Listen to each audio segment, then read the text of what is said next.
Well, thank you very much, Albert, for that. So I see my colleagues are online. Bana, obviously Dwayne, Jimmy, Patrick Mugisa will be talking about intellectual property. Peter Omedo is one of our colleagues from the UNDP. Albert, my colleagues from NACE will be joining, and they're probably one of the in the attendee section. So if you could please upgrade them so that they can respond to the questions. I'm going to start sharing my screen now and go through the session. We always want to keep time because if we don't, we're setting a very bad precedent. So can you see my screen, everyone?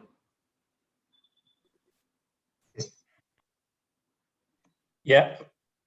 Fantastic. So it is 9 a.m. and true to our promise, we want to start and finish on time. This recording is part of the Youth Ideathon, part of the master classes, which is the third wave, the third level of the program that we've been running very successfully during lockdown here in Uganda. My name is Dennis Aguma. I'm the founder and the executive director of NACE, which is the implementing partner of the UNDP's Youth Ideathon. On the panel today is my longtime friend, and I'll introduce him later, Dwayne Reed, joining us all the way from London, and Patrick Mugisa, who is also a very good friend and colleague from the Ministry of Science, Technology and Innovation, focusing mainly on intellectual property. He's the commissioner there for intellectual property. So today is the first session. It is going to be perhaps more informative, but I'll cover some of the aspects that we expect to see in the final on Friday. So without further ado, maybe some housekeeping rules. Please use the Q&A section to ask as many questions as you want to ask. Just for the benefit of other panelists like Dwayne, in the past we've had over 200 questions. So you can imagine it's a hungry bunch of young Ugandans. So expect to see any questions. For my fellow panelists, you're welcome to answer some of those questions, even as another person is speaking. Like now, for instance, if there are some questions that you can answer, then by all means go ahead and answer them. What we have found in the past has been that sometimes the kind of questions these young people ask are the ones that give you an idea of where to focus. So please go ahead and answer the questions if you're able to. And the other thing I would love, really love from my colleagues is if you could please help and upgrade the questions so that at the end when we are going to ask or answer the questions, we answer those that we think are most important. Not that any question is silly, but sometimes we run out of time and some very key questions are left unanswered. So we'd love if you could help and upgrade them. Maybe for that matter, Albert, please, if you could activate that function. Okay, so today's session really is about the journey so far.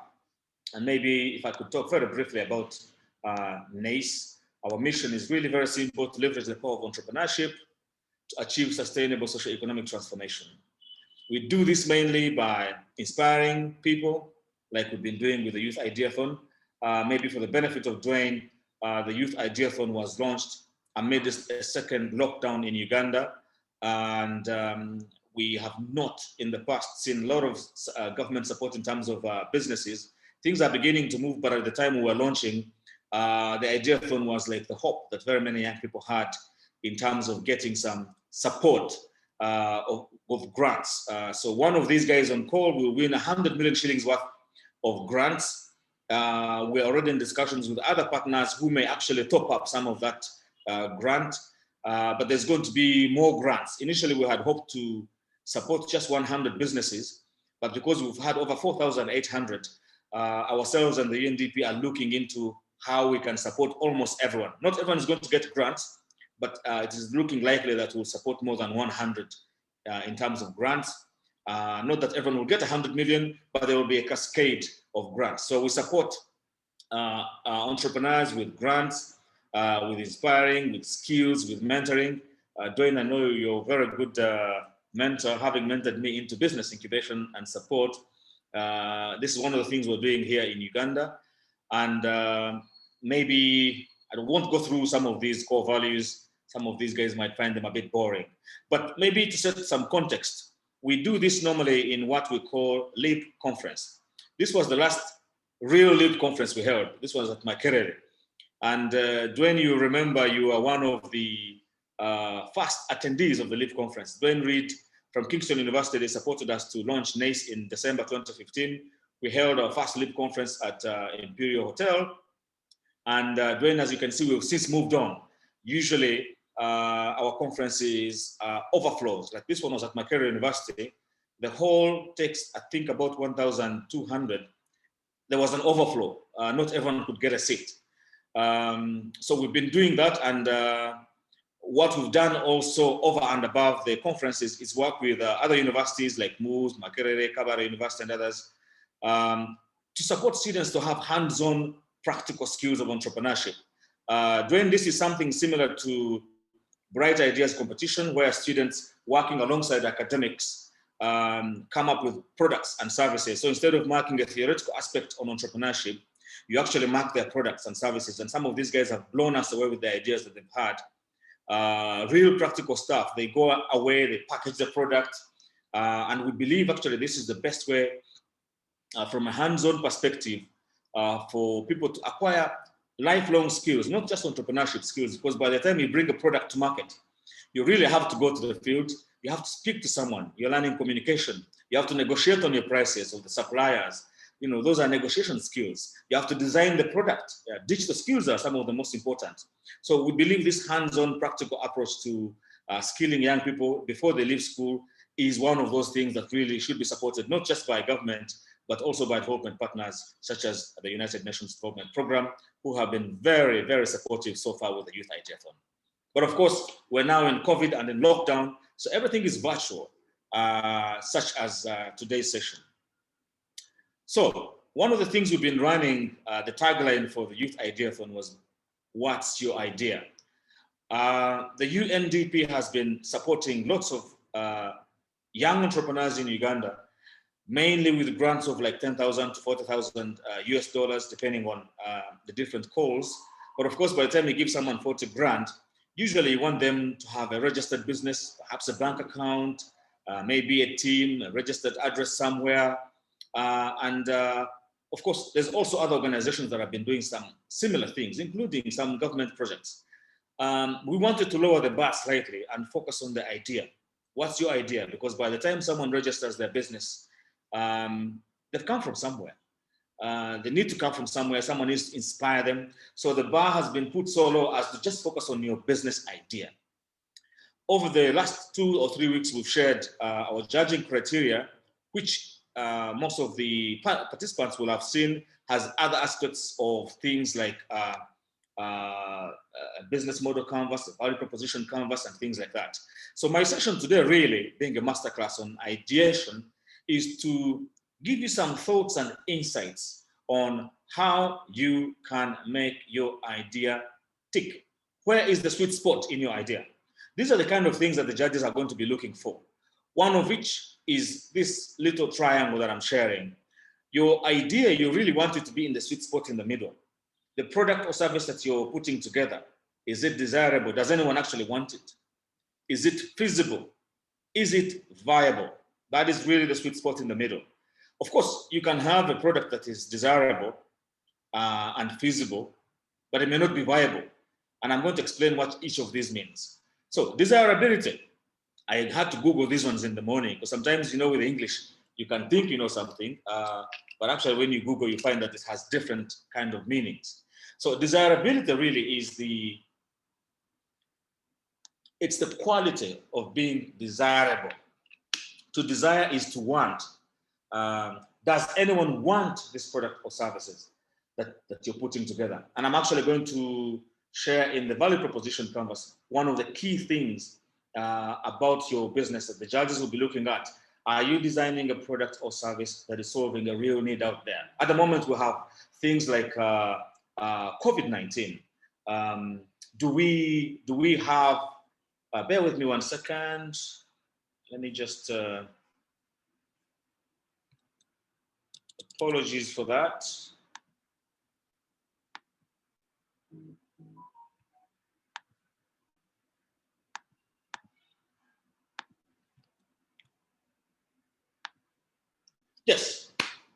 some technical issues. It's never a Zoom if you don't have technical issues. So I'm back. Apologies for that.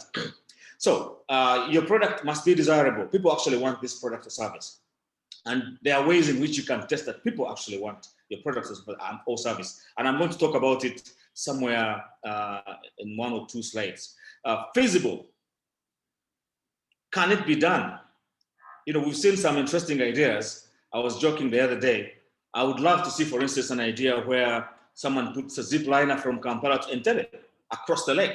Brilliant idea. It's desirable. I would love to do that. When I land at Entebbe Airport, I just get on a zip liner all the way, come looking at the lake, and land in Kampala. Is it feasible? Is it easily doable? You know, maybe it is doable if you have the resources. I've seen some interesting stuff in like the United Arab Emirates and others, where even China has some interesting projects of bridges and things like that. The UK and France, Dwayne, you would know, there's a whole tunnel where trains go underwater. But in the Ugandan landscape, is it something that you can actually pull off? Viability will it actually work? Is it viable? So those are the 3 key things that you need to be looking at in terms of your idea. And as we talk about some of these things, you will recall the idea that you submitted, which you're welcome to, by the way, to access. We have a whole digital platform where you can access. I know that some individuals have said that they've had challenges logging in, but we found that most of those who have had challenges, their emails have been sitting in spam and they haven't actually checked them. So please log on, or even if you have a pen and a piece of paper, these are some of the things that you need to be writing somewhere regarding your idea. You need to prove the desirability of it. You need to prove that it is feasible, that you can do it, and that it is viable. That is the sweet spot right there. One of the things that, all the tools and techniques that we will be using as part of the incubation program is the design thinking process. The design thinking process has 5 key stages. The first, which we think is the most important, is empathy. Empathy does not mean that you're sorry for someone, but it means that you put yourself in the shoes of the person for whom you're trying to design the product or service. Yesterday I was on another session where I was talking to youth that are in a similar program, and I had shared an example of someone who designed pads for women, sanitary towels for women, and because he was a guy, had never experienced, menstrual challenges, this guy actually used tomato sauce or ketchup to test his pads. In fact, on one day, he was mentioning it himself, that he had to wear it with tomato ketchup just to test the product, to put himself in the shoes of the sister for whom he was designing this product and service. I'm not suggesting that you should be this extreme in every test, but why not, if that's going to give you an idea. The next phase is to define. You need to be very clear as to who you're designing your product or service for. I'll give you an example of tourism sector, which is one of the sectors here as part of the Ideathon. You could be designing a product or service, but for whom are you designing it? Tourists are very many. Are you designing it for a local audience or an international audience? Local audience meaning Uganda. I know there's quite a number of young people actually that have been doing things like mountaineering and things like that. So are you designing it for a local audience, for an international audience? If it's an international audiences are big. Is it an American, British, or Japanese or Chinese audience? Each of those have different needs, tastes, and preferences. Or is it an African audience? Some of those, the pricing might be a significant part of it. Even in the international audience, are you focusing on young people or retired people? Young people, for instance, might need just a backpacker where they just get their back racks up with all the things that they need and off they go. Older people who are retired might want something that is more leisurely. I don't see them going to climb mountains. Maybe they want a leisurely stroll across the lake, things like that. So you need to be very clear as to who you're designing your product and service. There's no point designing something for everyone. Eventually, you get burnout. It's better to focus. Once you've done that focus, then the next thing is ideate. So the Ideathon really has jumped the first stage, the second stage, and you have this idea. So I would encourage each and every one of you guys to go back to the first two phases, okay? Clearly empathize with the person for whom you're trying to design, because that is what is going to give you the different features that you need to include in your idea. Clearly define who this individual is. Sometimes you can make it like a persona. So you can say, my target audience is Jane. Jane is a 20-year-old third-year student at Makerere University from Guru. You know, be very specific, and then you ideate the product or service for this particular individual. The next phase is to prototype. We were very happy looking at some of the ideas that some of you guys already have prototypes, working prototypes, in fact.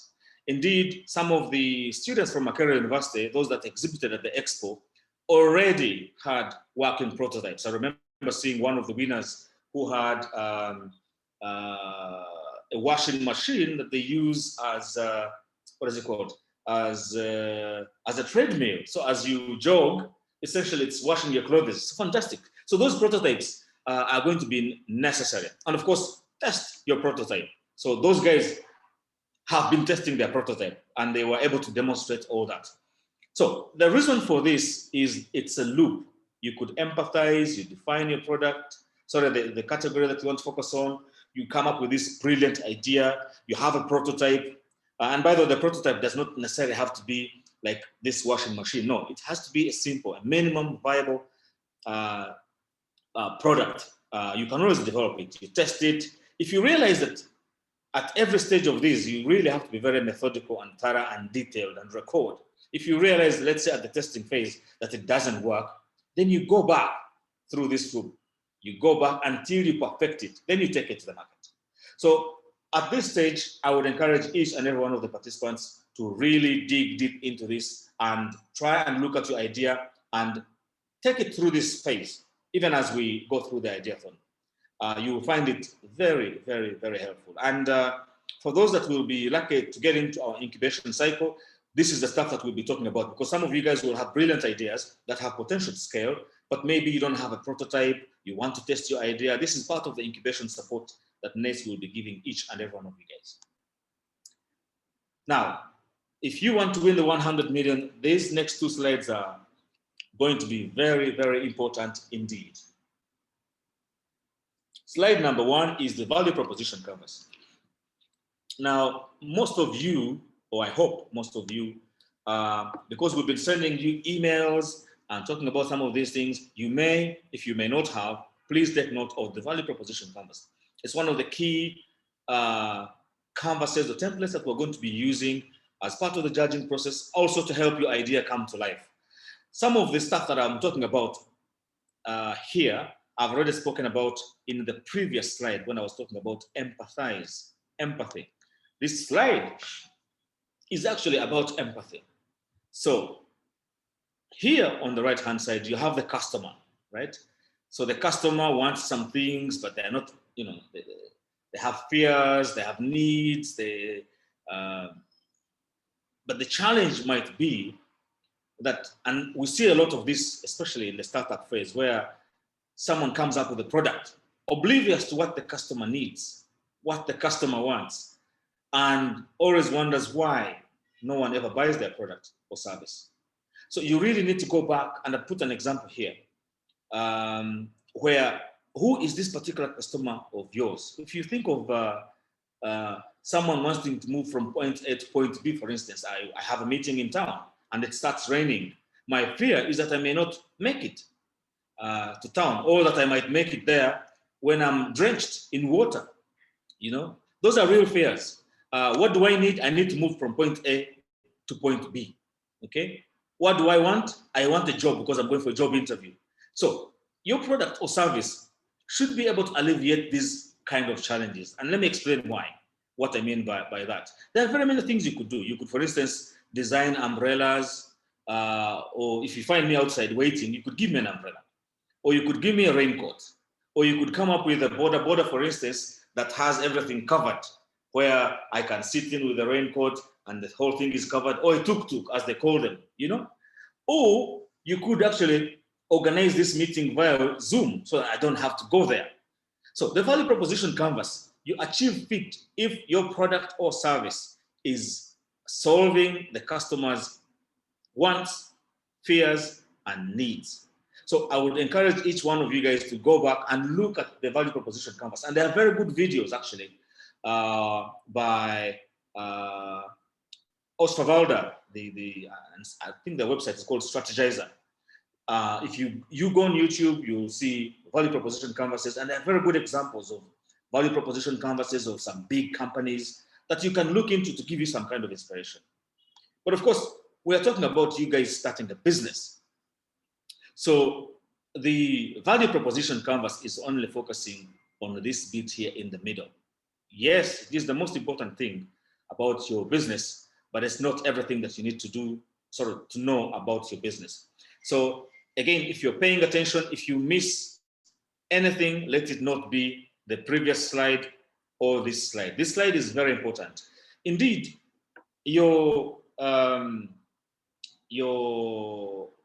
the judging criteria, the final product that you're going to pitch is just this simple canvas. The judges are going to look at this and make up their mind as to whether or not you actually have a brilliant idea.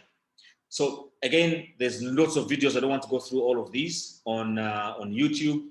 We've sent you these canvases. I would encourage that you print this one off. You begin to complete it. I think there are PDF versions of it. You can download it in Microsoft Word. You can even complete it with your pen and a piece of paper and upload it onto the digital platform. But in a nutshell, the value proposition canvas looks at, the business model canvas rather, looks at not just the value that you're proposing or your idea, but is there a business in the idea? And if so, how are we going to make this work? So the first thing I was talking about earlier, if you remember, when I was saying, I think it was on this, when I was talking about defining who this kind of audience is. This is the section here, customer segments. And I gave you an example of the tourism sector. Who are these customers that you want to target? Are they local? Are they international? If they are local, who are they? Are they girls? Are they boys? Are they university students? Are they corporates? Who are they? Customer segments. You really have to be very clear to define. It doesn't have to be one customer segment. You could have a landing zone where you have like 3 or 4 segments, but it might be helpful to exhaust quite a number before you know which ones you're going to target. Secondly, how are you going to take your product to these guys? Are you going to drive this product there? Are you going to put it on a border? We have things like Jumia. They give you a very good example of how you're bringing your product to the market.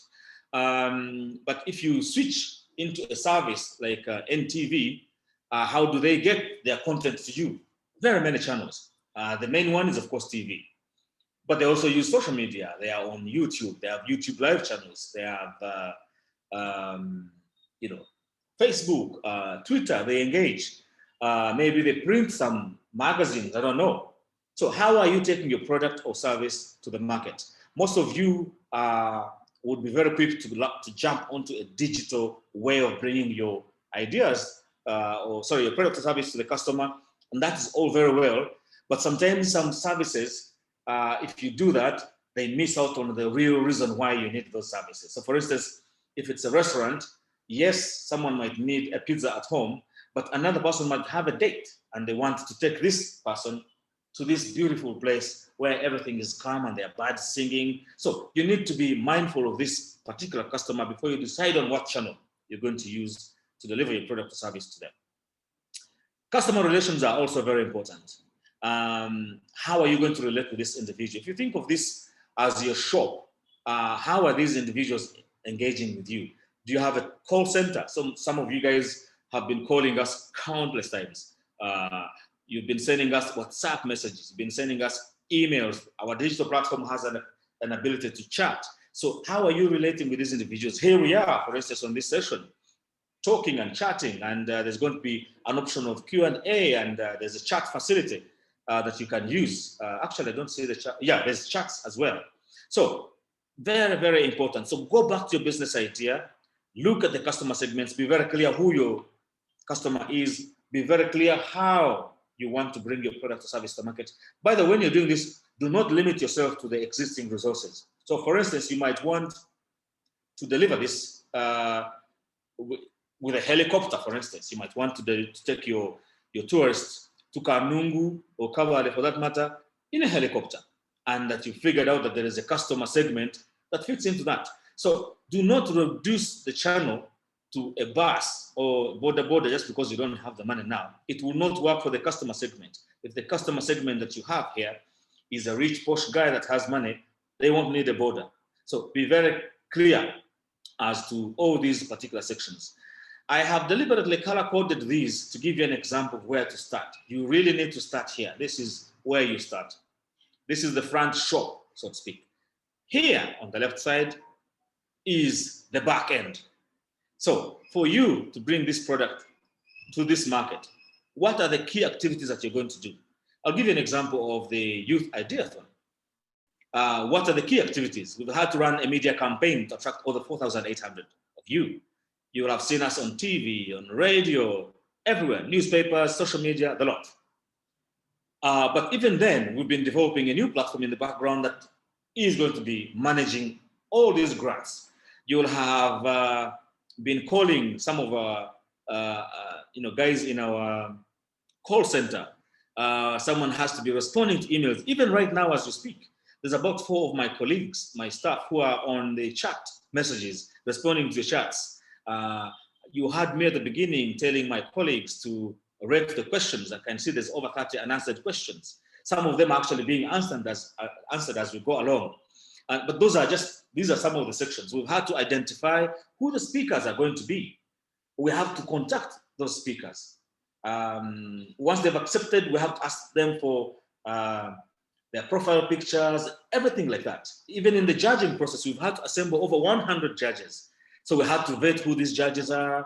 We have to look at their CVs and track record. We have to onboard them. There's a lot of work that goes on in the background before you actually get your idea. And meanwhile, this is not all. There's going to be the judging itself.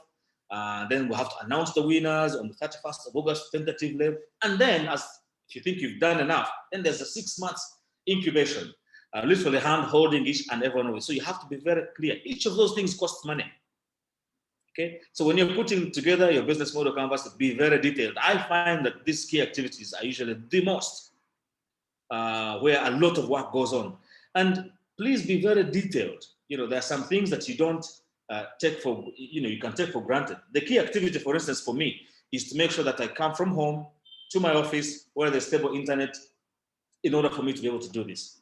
So I have to come. If it means hiring an Uber and booking it at 6 a.m., that's a key activity. Because if I'm not here, nothing is going to happen. So be very clear on what those key activities are going to be. Key resources. What resources do you need? Resources are not necessarily just money. Of course, money is very important. And one of the reasons I'm sure most of you guys are on this call is you want to get your hands on that 100 million shillings, and that's fine. But some of the key resources might include staff, people, They might include land. If you're, for instance, in agriculture, you need land. You may have land already, but you may want to speak to your father about it. So be very clear, what kind of resources do you need to bring this product or service to the market? When I'm talking about resources, one of them is actually people. Human resources, one of those key resources that you tend to forget. None of you guys is going to make it alone. Okay, you need a team of competent people to work with you. If you're working alone at the moment, I would encourage you to look for a co-founder or someone with whom your thoughts and dreams are aligned, preferably someone who complements your skills so that together you bring this product to life. You might, for instance, and I keep using this example, but you will see people like Apple. If you go to Steve Wozniak, very many people don't know him, but he was the brains behind Apple. Everyone keeps talking about Steve Jobs, but this guy was the one doing most of the coding, while Steve Jobs was a genius, a visionary, and a great businessman. Put the two together, you have what you call Apple today. Even Microsoft, everyone keeps talking about Bill Gates, but there's another chap called Allen, and they did it together. Recently, Amazon, Jeff Bezos got divorced and gave the wife a lot of money. People don't realize that she was doing a lot of heavy lifting in the background. You go to Google, same story. So sometimes it is better to have a small piece of a big pie than to have a big piece of a very small pie. Find someone out there who complements what you're doing, share this pie, but make it big together. The other key aspect is key partners. The youth idea for much as NACE is doing all the running up and down, we could not have done it alone without our key partner, who in this case is the UNDP. You will have noticed as well that on the flyers that you saw, we had other partners who we had sub-engaged. Tessa Advisory Services being one of them, Penda Capital being another one of them. Today we have ILA, Innovate Labs Africa, and they are going to be talking about intellectual property. So all your ideas have to be protected. And they're doing some heavy lifting in the background, trying to sort out all these ideas to ensure that if there's any intellectual property that needs to be secured, that it is done. So there are quite a number of partners that you will need. If you're a startup, some of these partners might include your mother, your father, your brothers and sisters, your friends. You know, they might be the ones to give you that capital. I don't know, but do complete this section. So this is the front end of you, this shop of yours. This is the back end of this shop of yours, but it's sitting on money. If it's not making money, then we're not in business. We're here to unleash the power of entrepreneurship to achieve sustainable social economic transformation. So I'm hoping that all the ideas that you have are actually going to make money. When we say make money, it doesn't mean that you are not doing something good for society. No. There are organizations that are called social enterprises, such as NACE. We exist to help young people or real entrepreneurs to succeed and become entrepreneurial. But we can't do it unless we have some revenue. So we have to get grants in. We have to get funding and support from some place. There are cost structures, you know, so you need to look at your revenue. How are you going to make the money? This space is actually very detailed. It involves your pricing strategy. It involves where you're going to get the money from, who's going to give it to you, how are they going to give it to you, and so on and so forth. And revenue streams, by the way, is a deliberate word. If I might use a digital platform, for instance, if you're developing content, do you want to develop content once and give it to someone and they pay you once and that's it? You remember those days we used to have like Microsoft Excel, you'd buy a CD with that program and that's it, you're set for life. But now you'll have noticed they make it available online and there's a revenue stream. You have to subscribe every year. So it's a stream of income. It comes in, not a one-off, it keeps coming in. So do you want to give out food once and that's it, and hope that this particular individual comes back? So these streams will change depending on the product or service that you're doing. If, for instance, you're selling fridges, fridges will last for 5, 6, 7 years. So you won't have a stream of income unless you sell as many fridges, but there's a fixed number of fridges that people can actually consume. If you're selling cars, it's the same thing. One car lasts 5, 6, 7, 8 years. So what kind of revenue stream are you going to be focusing on? Are you focusing on a one-off? Are you focusing on recurrent income? So think about that. And each of these will change depending on your product or service. Cost structure. Right now, everyone is moving away from the office and working from home in a digital space. But there are some businesses that you can't do at home. For instance, dentists. You have to physically, you need that chair. You need equipment and apparatus. So there are some costs that you may not run away from. But if you're into a digital environment, your cost structure might be different. So what's included under that cost structure? Does it include rent? Do you need rent? Do you need equipment? Do you need raw materials? Do you need money for research? What do you need? And this is very important because once you've won this 100 million, we're not going to give you the 100 million and hope that you just run off. And I used an example last time of you run off and maybe do a wedding or go off to Barbados. We don't want that. We want to make sure that the purpose for which you're using this grant is exactly somewhere in this region. So when you're budgeting, we want to make sure that if you put down a cost structure, as you said, you wanted a van to distribute your fruits, for instance, then we want to make sure that you're using that grant to buy the van that you wanted to use to distribute your fruits. So be very clear as to what the cost structure is. What you want is for your revenue to be more than the cost structure. There you're making a profit. But don't worry if you don't make profit in the first month or first year. Some businesses go on for like 10 years without making profit. I mean, Amazon being a very good example. Sometimes you want to grow the community first before you can actually start to monetize or make the profit. So one of the things I want to talk about very briefly is this customer-centric approach to ideation. Some of the key things that I think you need to be focusing on are things like information. You're going to need a lot of information, okay? Customer studies, focus groups, in-depth interviews, find out as much as you possibly can about the area that you're trying to design a product or service for. Empathy, put yourself in the shoes of the person or customer for whom you're trying to design these products and services. Make sure that your concepts resonate with the larger competitive landscape. Validate your idea, go and test it, get some feedback. Okay, once you've gotten your feedback, assess, do you need to pivot? The other thing is speed with which you should be working on your ideas. The Youth Ideathon is a proper sprint. You will have noticed we had 2 weeks of intense thematic sessions. This week is just 1 week. There's no messing about. And once the finalists have been decided, then we want to make sure that you try out all these ideas as quickly as possible and pivot as quickly as possible. Crucially, engage with your partners, with your audience, with the potential market, ask and listen and pivot accordingly. Lastly, but by no means least, I want to talk about the mindset of entrepreneurs. And maybe this is something Dwayne Reed will talk to in a very short while ago. A while from now. You guys need to believe in your ability to succeed and influence your own outcomes. This thing of Saba government to Yambe, forget it. Even as we work with you as NACE, really it is up to you. We are just there as a platform, so to speak, to give you support, to give you guidance, send you in the right direction, assemble the right judges, the mentors, and so on and so forth, and perhaps give you some money as well for those that will have won. But ultimately, it boils down to you doing all the heavy lifting. Believe in your ability to succeed.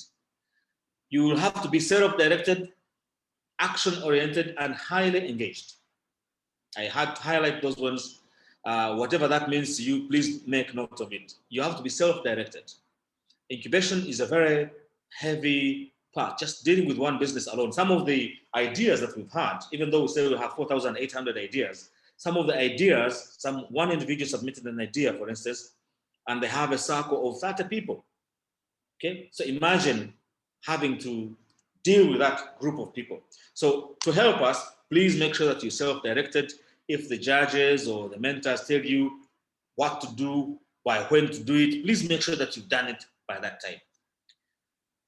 You really need to have an optimistic interpretation of the events that are happening around you. Some of them might appear negative, COVID being a very good example, but they are huge, so many resources, so many opportunities actually. I'll give you an example of NACE. We had to launch the Ideathon even amidst the pandemic. So our view of the pandemic was that actually now we are needed more than ever before. So we need to take the next level up. So have an optimistic interpretation. You really have to have a positive mind, especially with enterprise and entrepreneurship. Maybe linked to number one is being curious and critical thinking. Make sure that you're reliable and have a positive influence on, in your community. So that is it for now. I am mindful that it has taken me a lot of time. 30 minutes is longer than I was expecting to, but I had to rush through this. In case you've missed it, this is being recorded and will be made available on demand. So on this note then, allow me to introduce Dwayne Reed. I've known Dwayne for a very long period of time. From my days at Kingston University, he was the entrepreneurship officer there, supporting students to be entrepreneurial. Perhaps what most of you guys don't know is Kingston University in London is, if not the most entrepreneurial university, because it starts more student businesses than any other university in the UK. Dwayne, I don't know what the rankings are, but the last time I was in London, I think Kingston had held the position for like 7 years in a row through things like the Bright Ideas competition that sees over 700, sometimes more students come up with products and services, similar to the stuff that we've been doing at universities and colleges here. Indeed, that's where my inspiration came from to set up NACE, and Kingston University helped us a lot on our launch. So it's very befitting that we should invite Dwayne as we move, not just within the university, but reach out to a broader youthful audience. So Dwayne Reed is a motivational speaker and a business coach with over 15 years experience running workshops, inspiring, mentoring, and coaching people across the UK and internationally. As I mentioned, he's been in Uganda 3 times now, Dwayne. He should come back. He's an avid networker. He's an owner of the childcare business. It's operating in 3 locations. I think you should be on 4 by now, if I'm not mistaken, managing lots of stuff with a turnover of over 200. I think he's trying to be modest here because he has his hands in very many pies, being the serial entrepreneur that he is. He owns a wealth of management brokerage. Some of his mentees have appeared on Dragon's Den. I can testify to this. We've done some of that work together. Some of them have gained brilliant funding and support. So without further ado, Dwayne, I'd like to invite you back to Uganda, although virtually. But eagerly waiting is a cohort of young Ugandans that are really very passionate about enterprise and entrepreneurship. And I hope that you can inspire them as they embark on the next journey. Over to you, Dwayne. Awesome, good. Thank you very much for that introduction, Dennis. And, you talk about me being humble, but I'd like to say, big congratulations to you and the work that yourself and your colleagues are doing with NACE. As you mentioned earlier, Dennis, I was there right at the beginning, and, to see what it's grown to now, you definitely deserve massive respect. So well done.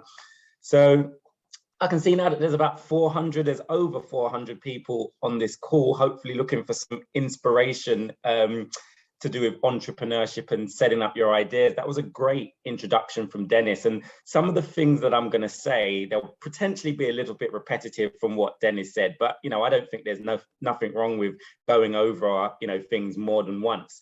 So what I found interesting, so I've been keeping my eye on the chat, guys. So Bruce, earlier on, there's a gentleman called Bruce in the chat, and he introduced himself as, "Hey guys, I'm here and I'm ready to win." So big up Bruce for that, because I thought that was quite, entrepreneurs, we need that kind of confidence. And he said it towards the end of his talk, you need confidence. You need to be, let's say, assured of yourself to be successful in entrepreneurship. So what I want you guys to do, just to start me off, just type yes into the chat if you're ready to win in entrepreneurship. Okay, so it might not be this competition, but just in entrepreneurship in general. This is what I'm saying. See, I can see some people, I can see some capital yeses. Those people are really serious. So some capital yeses, good. And that was also just to check to make sure people are listening. And it's great. We can see all the yeses coming in. So thank you very much for that. So let me just pray technology works here, and I'm gonna share my screen. And Dennis, I might need you to come on audio just to make sure that the right thing has shared, etc. Yeah, we can see your screen, but you may want to maximize the screen, please. Let's do this.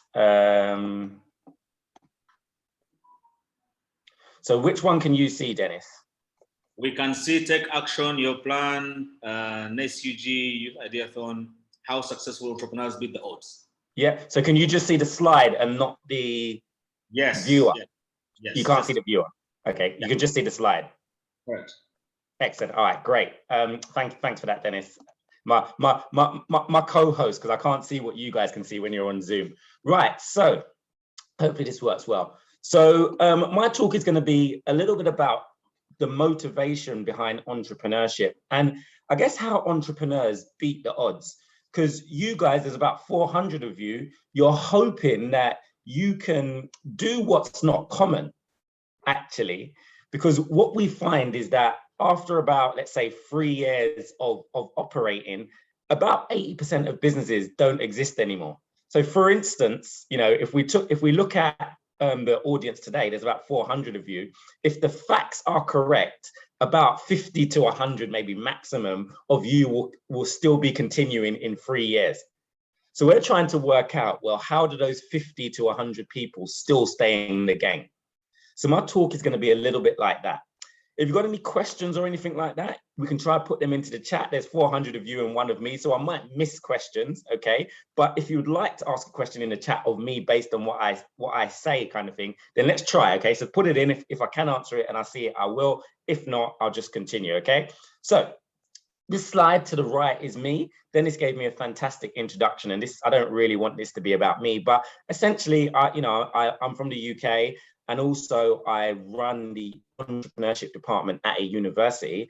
Alongside that, I run my own businesses. So I've got a childcare business that I've been running for nearly 20 years now. And also I do some property sourcing. So essentially I play middleman.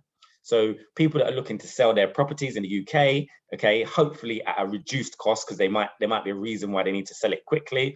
I find investors to buy property off them quite quickly, and I take a fee in the middle for doing that. So Dennis was talking a little bit earlier about revenue streams. So the more revenue streams you've got in your business or as an individual, the more likely you are to be successful. Okay, so great. So that's me. That's a little bit of background on me. I don't really want to go into me too much. Oh, so setting the scene. I've done that already, I suppose. So this is the first slide I'd like you to take notice of. So the perfect way to never start a successful business is by searching for the perfect way to start. This is the first thing that you guys have got to understand. Unfortunately, there's no rule book that says if you do 1, 2, 3, 4, and then 5, you're going to be successful in business. If it was that simple, everybody would do it. Okay, so firstly, I want you guys to understand this. There's absolutely no perfect way to start a business. So that's good for one reason and not so good in another. Okay, so it's not so good because we can't follow the rule book. But it's good because what that should help you guys to understand is not everything's going to be right all the time. Starting a business is going to be full of chaos. It's a bit like juggling, okay? It's a bit like juggling balls, and you've got to be ready for that, okay? So there's no perfect way to start a business, and I want everyone to remember that. So what are entrepreneurs really about? What do they do? I think the number one thing is they're motivated, to solve a problem. Usually successful people have got something in their mind that they want to really get rid of, if that makes sense, or they really want to make something better. I say that importantly because it's not necessarily about financial gain. Okay, it's not necessarily about financial gain. Usually business people or successful business owners, they want to solve a problem or make something easier. So Dennis said an interesting part. I keep on going back to Dennis so we can keep the same sort of conversation flow. So Dennis spoke about the journey from the airport to Kampala, sorry if I said that incorrectly. How could that be made better? If an entrepreneur was to come along and solve that problem, I'm sure that would help everybody out. So firstly, you've got to make sure that you're motivated to solve a problem or to make something a lot easier. Again, Dennis mentioned Amazon. In the UK, 100%, Amazon's making everybody's life so much easier. I can sit at home, and in some cases, by this evening, I could get something that I need. Imagine that, if I ordered this morning before 10 a.m., in some cases, I could have that product arrive at my house the same day. Now that's a massive problem, or that's making simplicity easy, okay? So, number one, you should be motivated to solve a problem. Number two, I want you to think about this, okay? Usually, the only thing standing between you and success is what? I want you to type it into the chat. I know you can see it on the screen, but I want you to type it into the chat. So the only thing standing between you and success is what? Thank you, Trevor. Thank you, Keith. Thank you, Kalacha. Excuses, okay? Usually speaking, Yeah, some people put fair, some people put money, some people that couldn't see the screen. It's usually excuses, okay? Because what you've got, somebody put mindset in the chat. I'll take that from Rachel. So Rachel put mindset, okay? What you've usually got is the wrong mindset. So you might see the negative in everything. You might wake up, okay? And instead of getting straight on with business, start watching TV. Oscar and a few other people, they've spoken about procrastination. I'm going to talk about procrastination later, but that's the kind of thing, okay? So excuses, usually that you're making, are usually the only thing that's standing between you and success. So again, Tagida, I'm sorry if I pronounced that right, they mentioned fear. So something's holding you back or us back, if that makes any sense. So we've got to get over that. I'm not sure if you guys have heard of this, but I just want to say it because it came up from a lot of people in the chat. And can I just say thank you for everyone that's engaging by the chat, okay? I definitely won't be able to respond to everybody, but I can see lots of people are engaging, so thank you very much. So I'm just going to talk about fear. And I don't know if you guys have ever heard this, all right? But you know, fear is spelled F-E-A-R, okay? So fear is spelled F-E-A-R. And what a lot of people say is fear is false evidence appearing real. So I'll say that again, false evidence appearing real.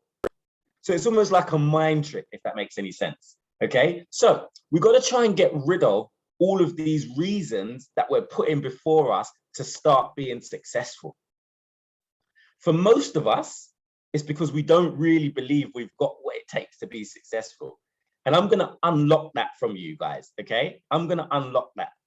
You all that are in this chat, you have what it takes to be successful. I love this quote, and you've probably seen it a million times, okay? Entrepreneurship is living a few years of your life that most people won't, so that you can spend the rest of your life like most people can't. Okay, yep, a lot of people are typing it into the chat. False evidence appearing real. Entrepreneurship is living a few years of your life like most people won't, so that you can spend the rest of your life like most people can't. Okay, so that's what you got to think about it. Entrepreneurship is hard work. It takes a lot. It takes consistency. It takes getting up every time you've been knocked down. But it's worth it in the end. It's 100% not easy, but we just have to accept it. Okay, and I want all of you in this chat to accept the fact that it's not easy. Okay, I'm going to share these slides with Dennis to pass on to you guys, but there's a good video that you should watch where it's all about, is there a standard way of being an entrepreneur? We don't quite have enough time to watch it in this session, but please do watch it when you've got a time. The link will take you to it. So we're moving on to ideas. Okay, so number 3, I want to have a little bit of talk about your idea. And this is what I want to talk around this slide here. It's not about ideas. It's about making ideas happen. So everybody in this call, I think you've got a good idea. Dennis said it. Dennis said there was 4,000 good ideas entered into this process. Now, what we need to work out is who can make those ideas happen. I personally think I've got great ideas every single day. 2 or 3 great ideas every single day. But do I have the resources to make it real? Do I have the energy to make it real? Do I have a process to make it real? Probably not. So that's why it's good to stick to one idea and be committed and actually make that idea happen. People that run successful businesses, okay, and sorry to disappoint quite a lot of you. I know this is going to disappoint quite a lot of you, okay, but people that have successful businesses, it's more about the action that they take than their idea. I'm going to say that one more time. People that have successful businesses, it's more about the action that they take rather than their idea. So I'll put this into context a little bit. You could have a great idea, but take no action and it wouldn't be successful. You could have a reasonably good idea and take great action, and the chances of being successful, are quite high. So it's really about your actions more than it is about your idea, okay? So get around networks like NACE and people that can help you, and you have more chance of your idea being good. There's no point in me saying, I've got the best idea in the world, but really I don't have the motivation to take it forward, okay? Right, talking about taking it forward, and I'm not going to speak on this for too long because Dennis did do a good bit of information. The second part, or not the second part, the fourth part in terms of my presentation is all about creating a plan. So once you've got that idea, successful entrepreneurs or business people, they're able to create an actionable plan.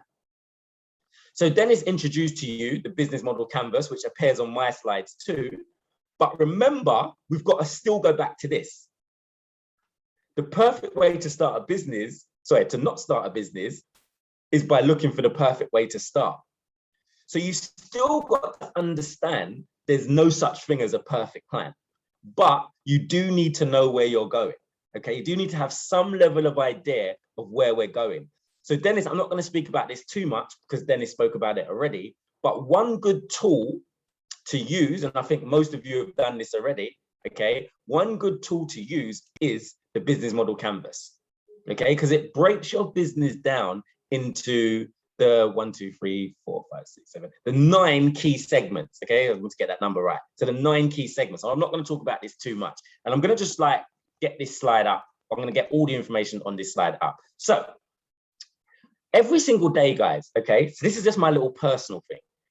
Every single day, guys, in your phone or on a piece of paper, you should have your own mini action plan. And I call this the 5 things plan. You should always be thinking about, why is your business unique? Or why is this idea different from ideas that already exist? You should write that down on a piece of paper that you can always have, okay? Number 2, you should be thinking about, how will you get customers? Okay, how will you get customers? Again, this piece of paper should be with you all the time. Okay, just one short piece of paper or just one note in your phone, so you can always keep on referring back to it. And I'm going to tell you why in a second. Okay, I'm going to go to the bottom left here. You should have some sort of idea on some financial targets, and you should link that to a month. Okay, so in the next 2 months, this is what I want to achieve financially. Okay, so in the next few months, this is what I want to achieve financially. And to be honest with you, at the beginning, so Dennis said, in your first few months, in your first few years, you might not even be making any revenue. So what you could say is, actually, I don't want to spend much money. Does that make sense? Like, not I want to make 10,000, let's just say 100 million shillings, okay? I just don't want to spend 100 million shillings or whatever it might be. So your financial target might just be about not spending money. And the last thing on this paper should be, what do you need? So what do you need to do now to get closer to your success? Okay, so I would write these 5 things down: why you're unique, how you're going to get customers, some financial targets and some things, and what do you need to do now? And lastly, the most important thing on this would be some actions. So you should be walking around every single day, okay, with a little thing that reminds you of the actions you should be doing. So just in case you've got a spare moment, if you look at this note in your phone, or if you look on this piece of paper, it straight away, okay, it straight away reminds you what actions you should be doing now. Okay, so have a little bit of a plan that you can always have around with you. So guys, I'm sorry to sound a bit repetitive, but it's so true. We've got to remember this, okay? You may have seen this image before, but most of us, we're quite creative, you know, we're very ambitious, let's say. So we think that it's going to be the top picture. So if you see on my slide, okay, we think it's going to be the top picture. We think we're just going to cycle along and we're going to slowly get to our goal. Dennis, I can see someone's, is it my connection or the person's connection, Dennis? I might hardwire myself just in case. We can see you, but I can hear you clearly.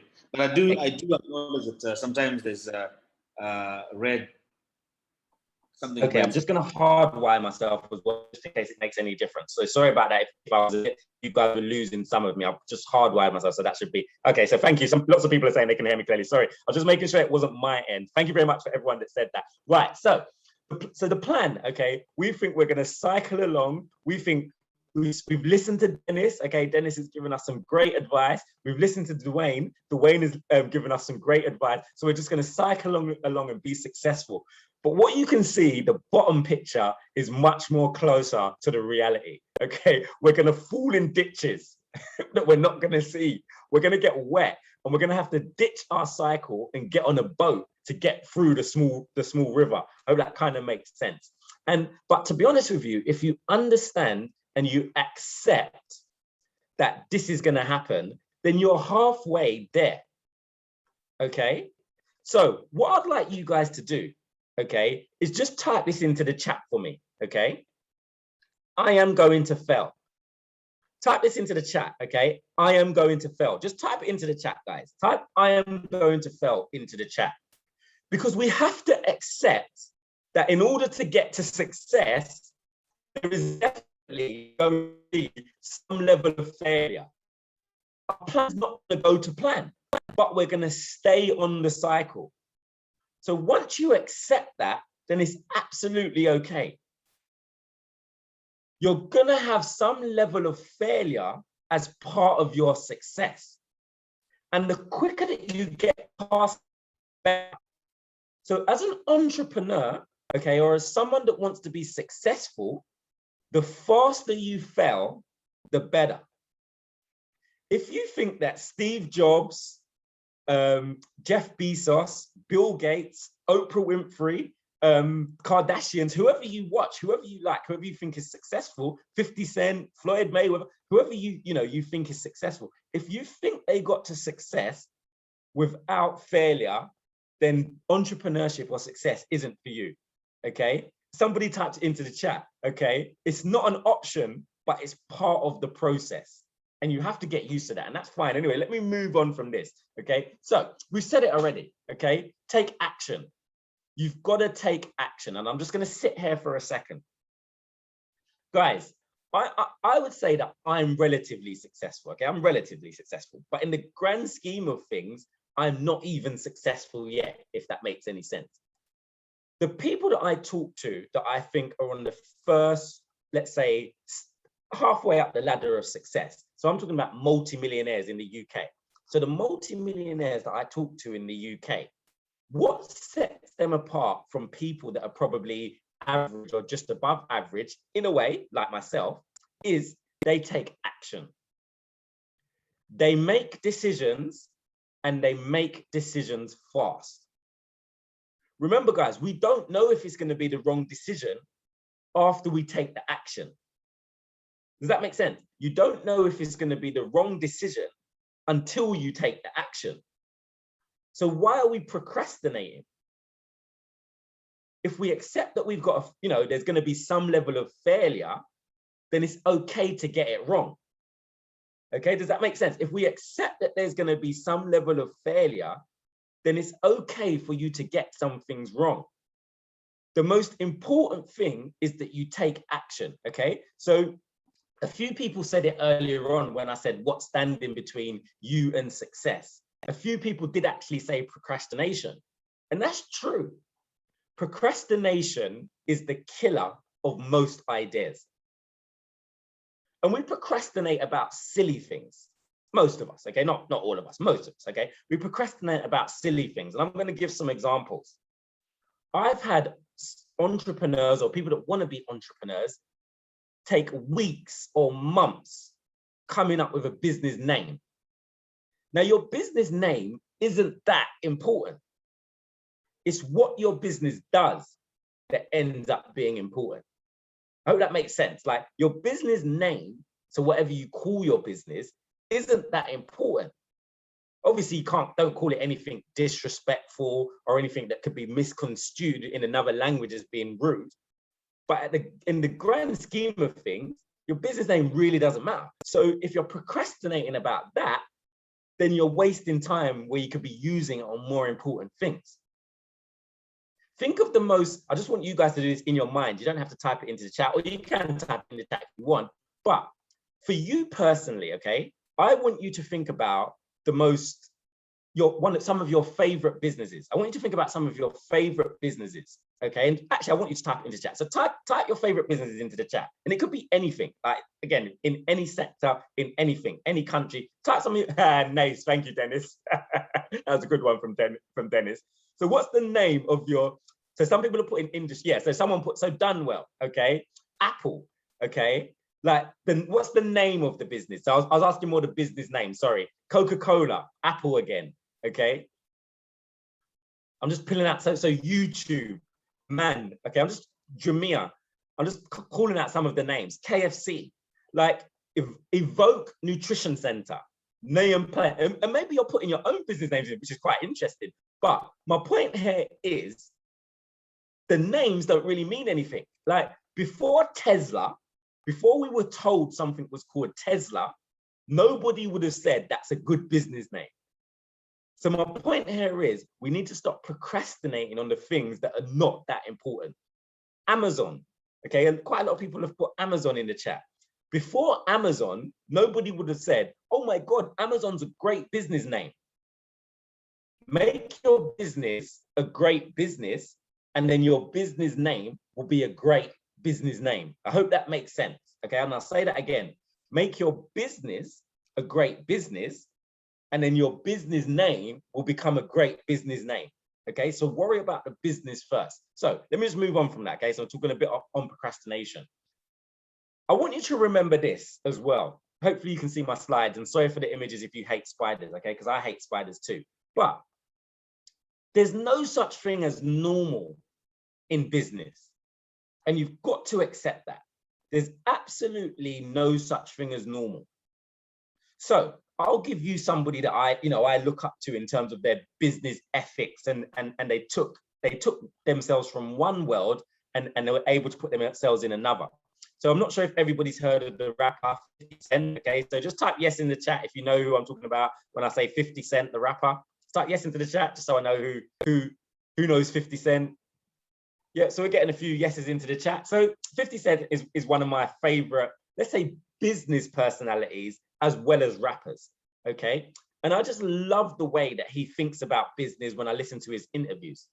Now, what I would like to say here is I couldn't follow the model of 50 Cent and it would work. If I started rapping, and even rapping the same as 50 Cent, not the same, but you know what I mean, the same lyrics, okay? I definitely wouldn't sell as much records. Even if I was to act, I probably wouldn't act the same as 50 Cent, okay? So there's no point in trying to copy people.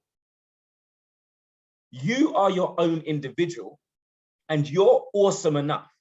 You don't need to be the copy of anybody else.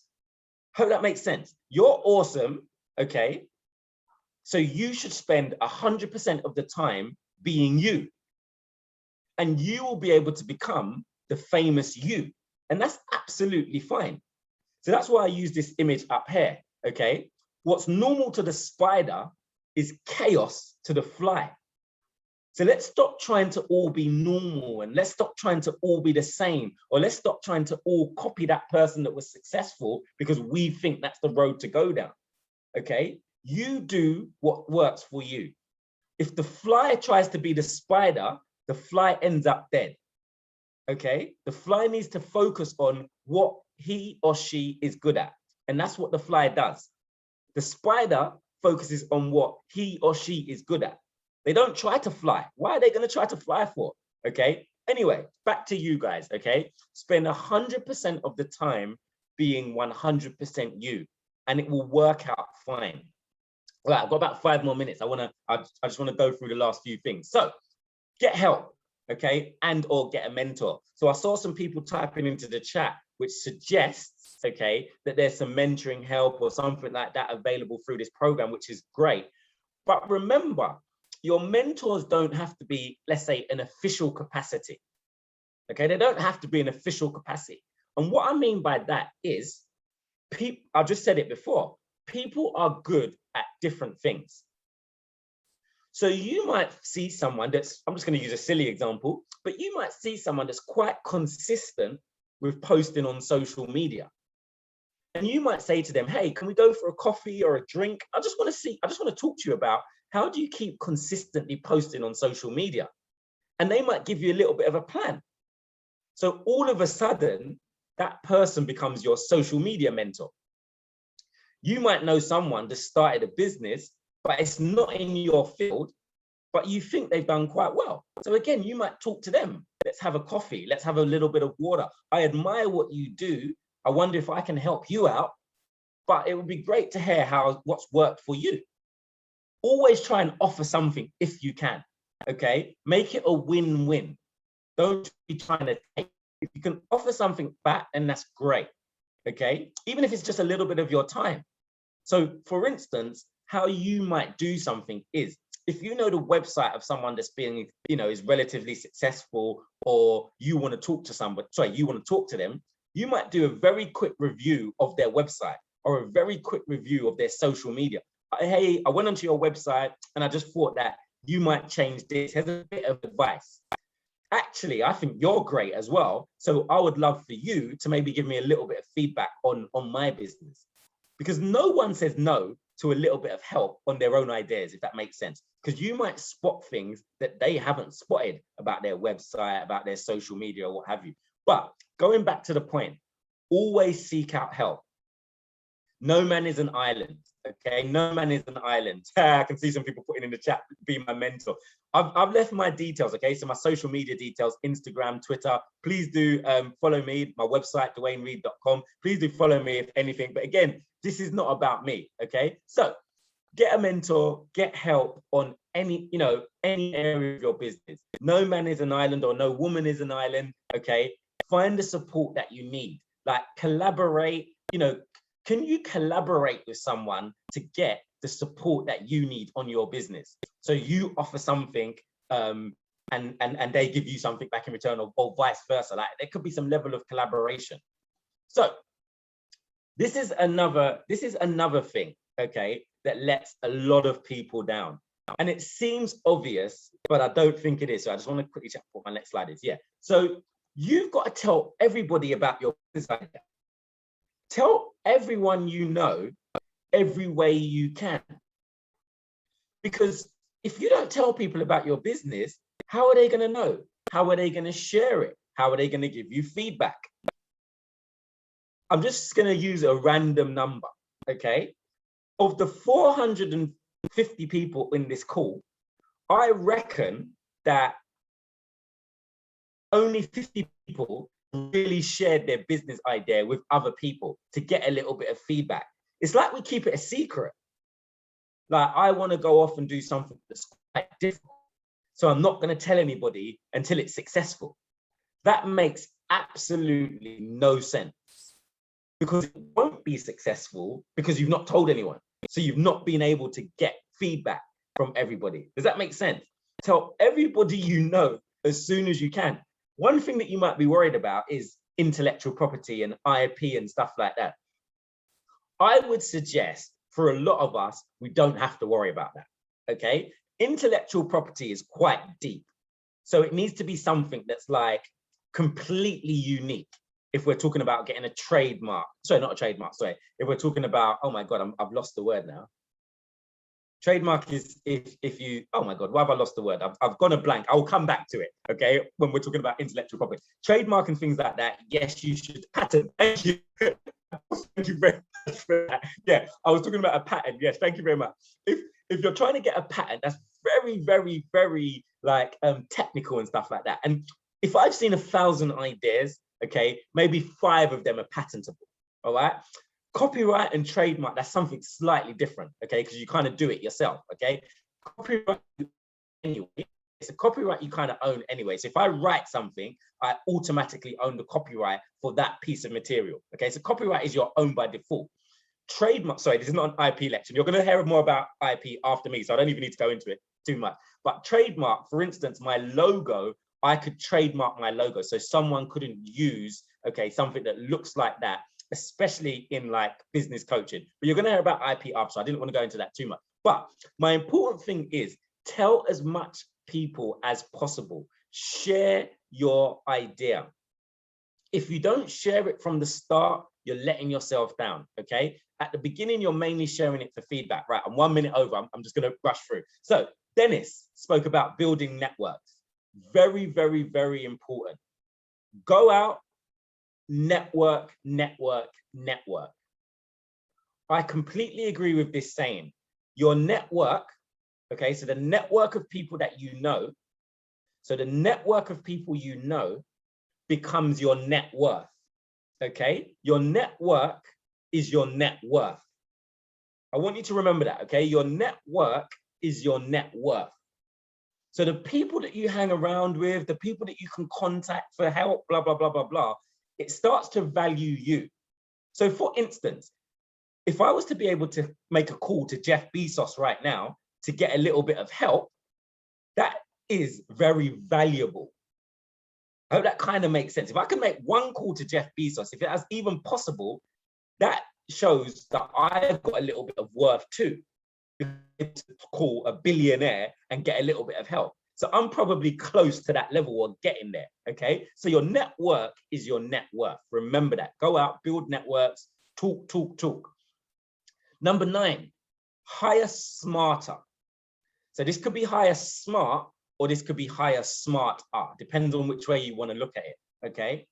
You did not get point 7. I might rush back to point 7 just because I saw it come into that. Okay, tell everyone. I'll conclude on that. Okay, so hire smart. All right. Make sure you find people that are willing. Okay, because obviously they have to be willing to do the stuff that you want to do for your business, but they can do it better than you. Make sure you actively are searching for people that are willing to do the stuff that you need to do for your business, but they can do it better than you. And you get them in place as soon as you can. Too many people, again, are going back to this thing of trying to do everything. Get a little team together as soon as you can. Yeah, but Dwayne, how am I going to pay these people? Pay them by the fact of they're involved in something that's going to be great. For example, again, I'm just going to give silly examples. Sorry, Dennis, and I'm running a little bit over. For example, you might find someone that's good at social media. And you might say, actually, can you just do my social media for me for 1 hour a week? Okay, 1 hour a week. Even, you know what I mean? Even if they could help you for 1 hour a week, it's probably better than you doing it yourself because you can spend that 1 hour prototyping your product, getting a little bit further than that. Does that make sense? So try and get a little bit of team together, even if it's just people volunteering to take some of the effort off your hands. Try not to do everything. Again, I sound like I'm being a little bit repetitive, but no man or no person's an island, okay? And my last one, sorry, again, Dennis, I do apologize for the time. My last one, and this is important, okay? This is very, very, very important. So, a successful business, okay? A successful business. So, sorry, I'm going to rewind and then come back. At the beginning, I said, unfortunately for you guys and me, an idea is the smallest part of any business. And I said that actually it's the processes and the systems that you do that are far more important. And this is what I'm talking about here. So a successful business is a set of profitable and repeatable systems. I'm going to say that again. A successful business is a set of profitable and repeatable systems. You need to get the systems around your idea that help you sell it in a profitable way.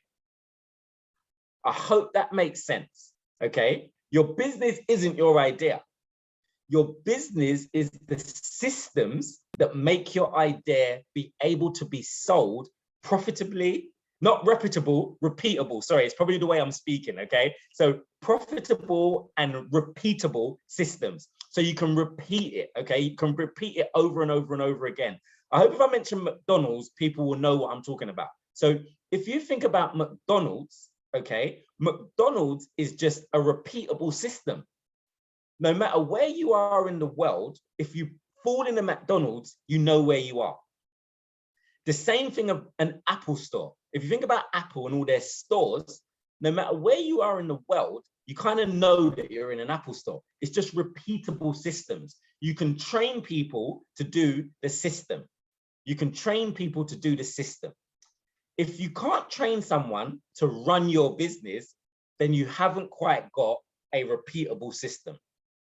Okay, so that's the last bit that I would like to leave you on, but it's extremely important. As soon as you can, get some systems together. I've left a few links here that would help you create systems. So for instance, a newsletter system. Hootsuite helps you to schedule your social media. Eventbrite, if you want to do events. Basecamp is a project management system. Lead Pages is for sort of like one-page websites. And outsourcing is for like, it's a freelance agency that I've left there, okay? So I just want to leave you with this, guys. Thank you for everyone that was interacting. So I'll follow in the chat or what have you. And sorry I overspoke, okay? But we started with this at the beginning, okay? Excuses. Excuses is the thing that's probably standing between you and success. So I just want to leave you on this. You in this chat are all awesome. So you need to get over any doubt that you've got that you could be successful and move on and be great. Well done for attending this conference. Well done for signing up to NACE. I want to wish you all the best and good luck with your businesses. Sorry, Dennis, I really do apologize. No. What an awesome session, Dwayne Reed. I have, maybe if I might follow up on your session, if I could ask everyone to type in one word that would describe Dwayne's session, Dwayne Reed's session. Just one word. Mine would be awesome, awesome. And that's one of the words. I have, of course, engaged with you before, but some of these guys, I can see the words amazing, cool, perfect, informative, loads of brilliant words, Dwayne. Impactful, marvelous, enriching, awesome, incredible, wonderful. Geez, I think you should take screenshots of these. Guys, thank you for the kind words, guys. But I'm not the star, guys. It's you guys. I really want you guys to be successful. Dennis, I know I killed it for time. I'm happy to stay on and do a quick Q&A, but obviously I know you might have to move on for your program. It's up to you. Actually, I was actually going to do that. The last time we tried this, we got over 200 questions, but let me see what questions are there. Does anyone have a quick question for Dwayne Reed? If you could please put it in the Q&A. I'll just go through it very quickly and see what questions are available. And guys, like, I'm here as a resource to you. Any question that you've got, it might sound awkward, it might sound silly, it might sound like you're being too intrusive or whatever. You know, my job is to help you. I don't care what the question is, guys. I will answer it as long as it's aimed at helping you on your journey. Okay, so please don't think there's a silly question. Fantastic. So I just pulled one up. So Mark William, there was a question about are there some rules of thumb when building systems? So the best way for me to put it is, and again, it sounds like a bit of a cheap answer, but it's got to be as simple as possible. Okay, so it's got to be as simple as possible. Too many people, they think that, okay, well, I want to make my systems complicated so no one can copy it. In a way that's okay, in a way that sounds like it makes sense, but if no one can copy it, that means you can't train your staff on it. So that means you can't grow your business without you. So that means your business is just you. And that's what you never want. Okay. So Mark William, I don't know how to pronounce your first name, so I'm completely going to apologize. Okay. But the thing I would say is map things out on a piece of paper. So if you sort of like do a flow chart, okay, so when I'm just going to give an example. When a customer comes to my website, what's supposed to happen? Can I make a system of that? Okay, can I turn that into a bit of a system? So rather than everybody email me, maybe I can have a chat function on my website and a staff member's managing that. Stuff like that, okay? So just make it as simple as you can. I might need help with some questions. There's quite a lot coming in now. So I don't know if anyone. What do you miss? Okay, great. I'm just picking, guys. I'm just picking out the ones that I can see. So I apologize if I miss your question. So Ronnie has said, was there a time you messed up and felt like you'd failed, and how do you bounce back? And Ronnie, I'm just going to give you an honest answer, Ronnie. Okay, I would say I mess up at least every other day. Okay, well, that's just me being honest with you. Okay, I mess up at least every other day. So I'll give you an example. Yesterday, okay, so Sunday, what I should have really been doing is I should have been doing a lot on my childcare business, if that makes sense. But the sun came out and I was just like, you know what, actually, I'm going to spend some time resting in the sun. So at that point, you could say I've not taken the actions that I needed to take for my business, if that kind of makes sense. But rest is important too. You do need to rest. Your mental health is extremely important. So Ronnie, there's been loads of times that I've failed. So I'll give you a better example. Hiring staff. Okay. So at the beginning, when I was hiring staff, I was just excited to be able to hire. So I was thinking, oh my God, I can pay people. I almost hired everyone that came for an interview, to be honest with you. But then what I realized is I wasn't asking them the important question. I wasn't finding out about their values. If you want anybody to work for your business, it's important that their values match your business. So I've spoken about get help, okay, get lots of people involved, but make sure the values are the same. And I didn't even ask them about their values because I was just excited. I was like, okay, I can hire you, I've got money. So Ronnie, very quickly, how do I bounce back? The way you bounce back from failure is this. Right now, okay, so Ronnie, I'm talking to Ronnie, but I'm talking to everybody. Okay, Ronnie, there's a reason why you want to be successful in business or successful in general. Okay, there's a why. You've got a why. My why, Ronnie, is that I don't want my son to have to do the struggles that I had to do, if that makes any sense. I want my son to have better opportunities. That's my why, Ronnie. Ronnie and everybody else, you've got your own personal whys. I don't want anyone to share it, but everyone's got their own personal whys. How do you bounce back? You remember your why. Why did you start this in the first place? Okay, and then you get back on the cycle.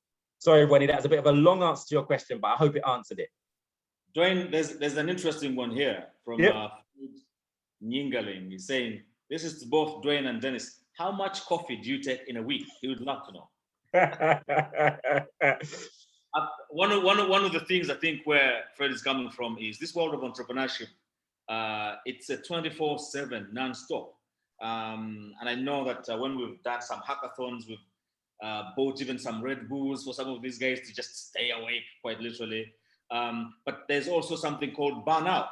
So how do you balance those two? I mean, you've just given an example of yesterday when you decided to take a break in the sun. Maybe what the Ugandans don't appreciate is that we always have the sun 24/7, but in the UK, when the sun comes out, everyone comes out.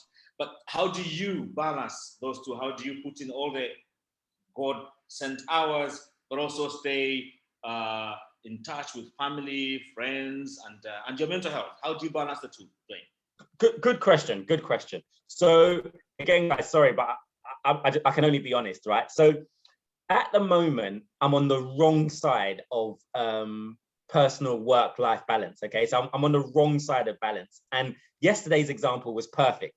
Okay, I was quite happy to write off my whole day, for enjoyment. Okay, so if I'm being honest with you guys, over the last few weeks, I've been on the wrong side of that. Okay, so I've just been too much enjoyment.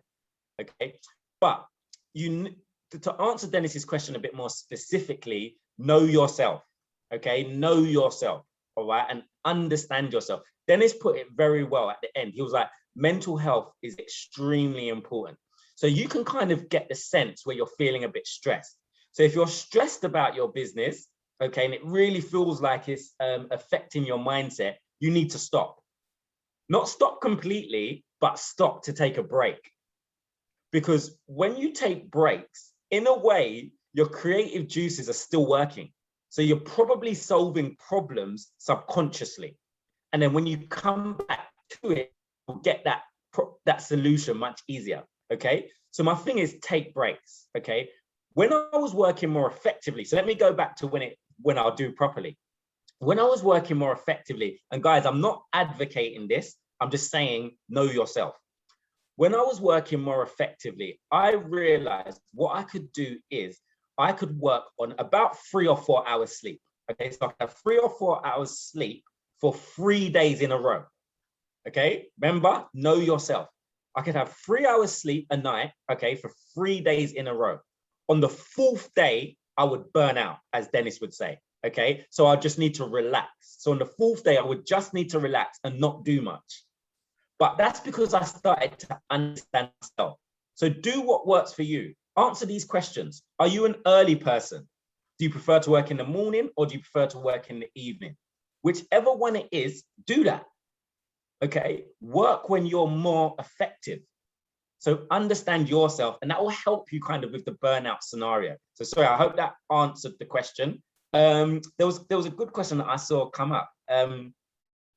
So Barbara asked, okay, if all these things are in place. So I assume she means if you've got the stuff that we're talking about, you know, the theoretical stuff and the motivation, how do you get opportunities of doing business? Okay, like closing deals and stuff like that.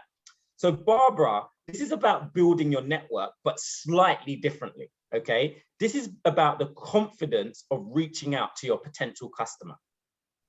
You should have a target, Barbara, or anybody. I'm talking to Barbara, to everybody as well. You should have a target of the people that you want to, the potential customers, not people. You should have a target of the potential customers that you want to reach out to every single day. So say, for example, that target is 20. Every single day, you contact 20 potential customers and see what happens. Okay, see what happens. You should be recording this somewhere. We call this a CRM, so customer relationship management system. You should be recording this somewhere and tracking what progress you have. So if you contact 20 and you get no responses, that means you need to change the way you're approaching.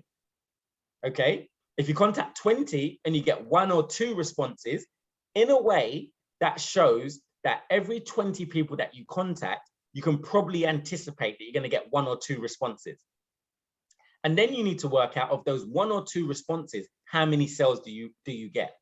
So Barbara, that's a little bit of a long answer to your question, but you need to create a process where you're tracking how many potential customers am I reaching out to and how successful this is. And that might mean that you need to change your script a little bit.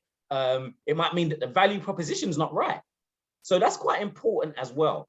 If people are not giving you the answers that you are expecting, ask them why. Okay, so I invited you to the NACE conference, okay? And this NACE conference seems like something that you should definitely be coming to. But we realized you signed up to our mailing list and didn't come. So we'd like to know, why didn't you come? And then you will find out what was blocking people from coming to your event, buying your product. And then it kind of lets you know what you need to fix, okay? So sorry, Dennis, I just nicked that question. Dennis, when you need us to stop, let me know, otherwise I'll just continue. What I was going to suggest, Dwayne, is that we bring in my next colleague on intellectual property. I know that you've offered to stay behind and you'll be looking at some of these questions in the Q&A session. And I can answer them, can't I? Yeah, I can type answer. That's a good point. Yeah. I've got it. I'm on it. And then we can also do some of the chat. If Mugi is sooner rather than later, then we can use the last 10, 15, 20 minutes and wrap up some of the questions that you think maybe they're better to explain verbally. Perfect, guys. Sorry, I didn't realize I could do that. So I'm going to type the answer to some of your questions in the chat, guys. I'm going to go back and I'll be typing the responses. So can I just say one more time? Thank you very much, guys. Thank you for listening. Thank you for being interactive, and good luck with all of your businesses.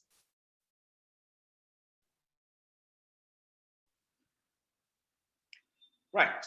Thank you, Dwayne. As I said earlier, I think all the best words were used to explain what your session has done to the Youth Ideathon. So on this occasion, I'd like to bring on Patrick Mugisha. Are you available? Bear with me 1 second.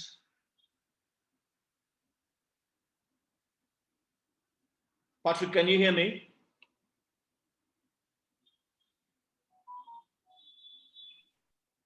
Hello. Oh, yes, there you are, Patrick. Yeah. Good morning. Morning to you. How are you? Not too bad at all. Good to see you. Excellent. Apologies, we're running slightly late, but as you can see, Dwayne is, I think, a cousin of yours in one way, shape, or form. Once he starts talking, the passion gets the better of him. But fantastic session this morning. We want to hand over the reins to you. One of the things Dwayne was talking about was aspects of intellectual property, and you recall that even in the thematic sessions, that issue has popped up quite a lot.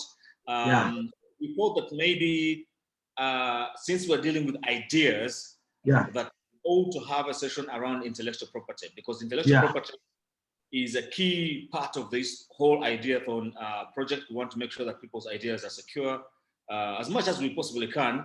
But we also, not all ideas are patentable. We always say that every parent thinks that their child is the best child until they send them to, let's say, Oxford or Cambridge, and then you realize actually there are other smart kids out there. Your child is not only the smartest.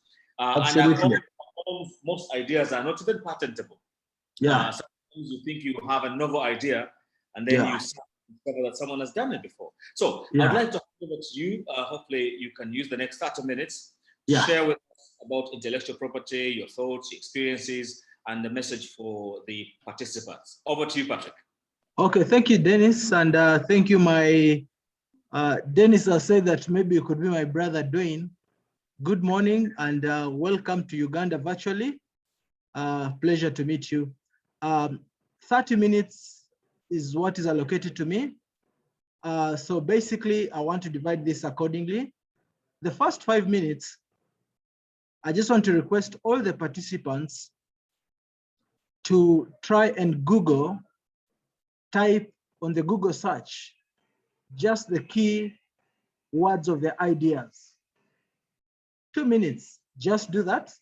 Try and Google search your idea. I'll give you 2 minutes to do that. Type it, and just as soon as you type it and you search, you can type in the chat how many hits you got. The hits are usually down here on the towards the end, so you can find that maybe they're like 2 million, 1 million. Try to type that and we'll see. I'll give you 2 minutes to do that. Google search your idea. Ideally, that's what I mean.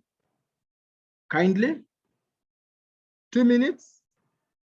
You have 1 minute and 30 seconds remaining. Thank you, Angel. 75 million results. Thank you. Okuri Dennis, 20 billion. Julius Tusingwire, 1.3 million. Asimo Benjamin, 43 million plus. Thank you. Keep on typing. You still have 1 minute. You still have 1 minute. 30 seconds to go. 20 seconds to go. 10 seconds to go.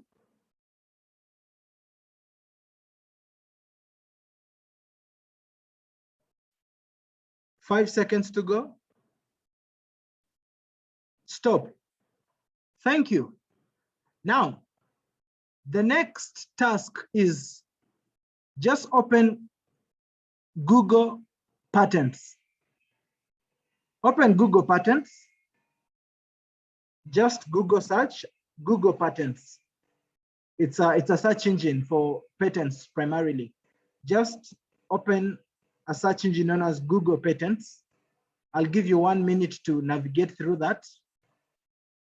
Google Patents. 30 seconds. I think you're done. Now, type in the keywords of your idea on the search provision under Google Patents. Just type in, if you say maybe you're working on a digital scanner, you can type digital scanner, and then you're going to click yes, patents.google.com. Yeah, oh, yeah, exactly. So just click that and then search, begin the search. just begin the search under Google Patterns for the keywords of your idea. Mugi, I was going to suggest you could do a search and share your screen for the benefit of those. Okay. Okay, so okay, that's good. Let me just do that.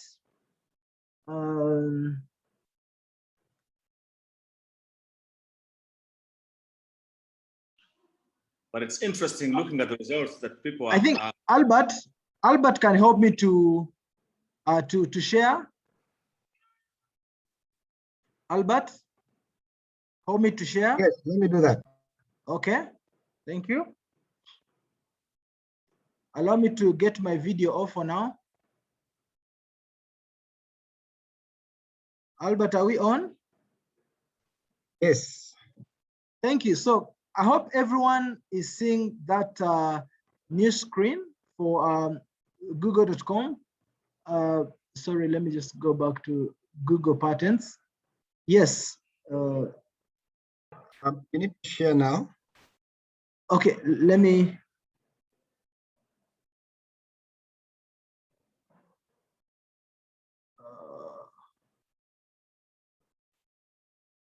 Yes. Yes, we can see it. So that is now the new checkup for that for the Google Patterns.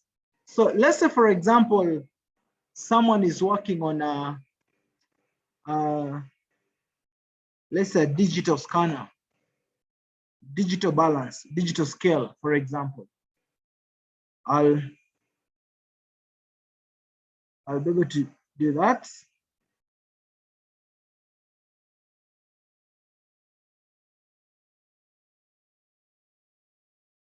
So on digital scale, I should be able to get that document. But if I want to be able to check others, let's say, for example, that's basically what digital scales, it will give me all this about 135,828 results. So maybe in a nutshell, what am I trying to drive here is when you went and decided to search for your idea or some key components of your idea, it was very clear that your idea could be some people in other parts of the world have thought about it. But that shouldn't discourage you, because certainly you wouldn't want to check what the 20, what maybe the a billion searches or the different ideas that are similar to yours, what they actually, the details, because you may never get that time to do that. Then I decided, why don't you go ahead and try to search the novelty or the newness of what you're thinking about. And that one we decided, let us go into the Google pattern search. And you realize, you know how much content you may have got. So that clearly tells you where you lie in terms of the newness or the creativity you've put into your idea. So basically, I'm here to tell you about intellectual property. Albert, I request you again to, I'm going to stop sharing this, and I'm going to request you to help me share another, allow me to share another screen, if you can. Yes, Albert, you can. I can, okay, thank you very much. So I'll be able to share that. And so basically, this being an ideathon, as Dennis has brought it out clearly, Dwayne has brought it out clearly, these are ideas that can actually make some economic sense. Ideas that anyone can be able to invest in, ideas that UNDP is looking to support, ideas that NACE and its partners are going to support many years to come. But the question is, every idea begins in the mind or in the head. And therefore, if these ideas cannot be translated into tangible outputs, if the idea cannot result into a tangible business or enterprise, then there's a problem with this idea. how does intellectual property come into the ideation process? As we said, intellectual property, just by mere definition, is just the output resulting from human creativity and ingenuity. The moment you say you've come up with a nail cutter, a new one that actually works effectively, it all begins in the mind. So the next thing is to be able to now test it against the criteria of what kind of IP or intellectual property this particular device or product is supposed to fall under. So that's why you find with the different thematic areas that this ideathon was targeting, certainly we are very keen that many ideas are going to come from different thematic areas. So that one already narrows your scope. If your focus was in agriculture, if your focus was in STEM, if your focus was in tourism, if your focus was in maybe a manufacturing, there's somewhere you can actually come into place. So what does intellectual property protect? Intellectual property will only protect expression of these ideas. When these ideas have been reduced to practice, IP systems are normally established to protect you, the entrepreneur, another person, the researcher, an academician in the university, a writer, a musician, and an artist, a photographer. How does it work? IP system is composed or stands on three major blocks. The first block is the creator or the ideator, you and me. The next one is the state or the government. The state is one that confers upon you these exclusive rights. When you say that I've gone and registered, let's say maybe a logo, a trademark, now I'm able to secure that monopoly or the exclusive rights. No one else can use it without my permission. And the other one is the society or the public.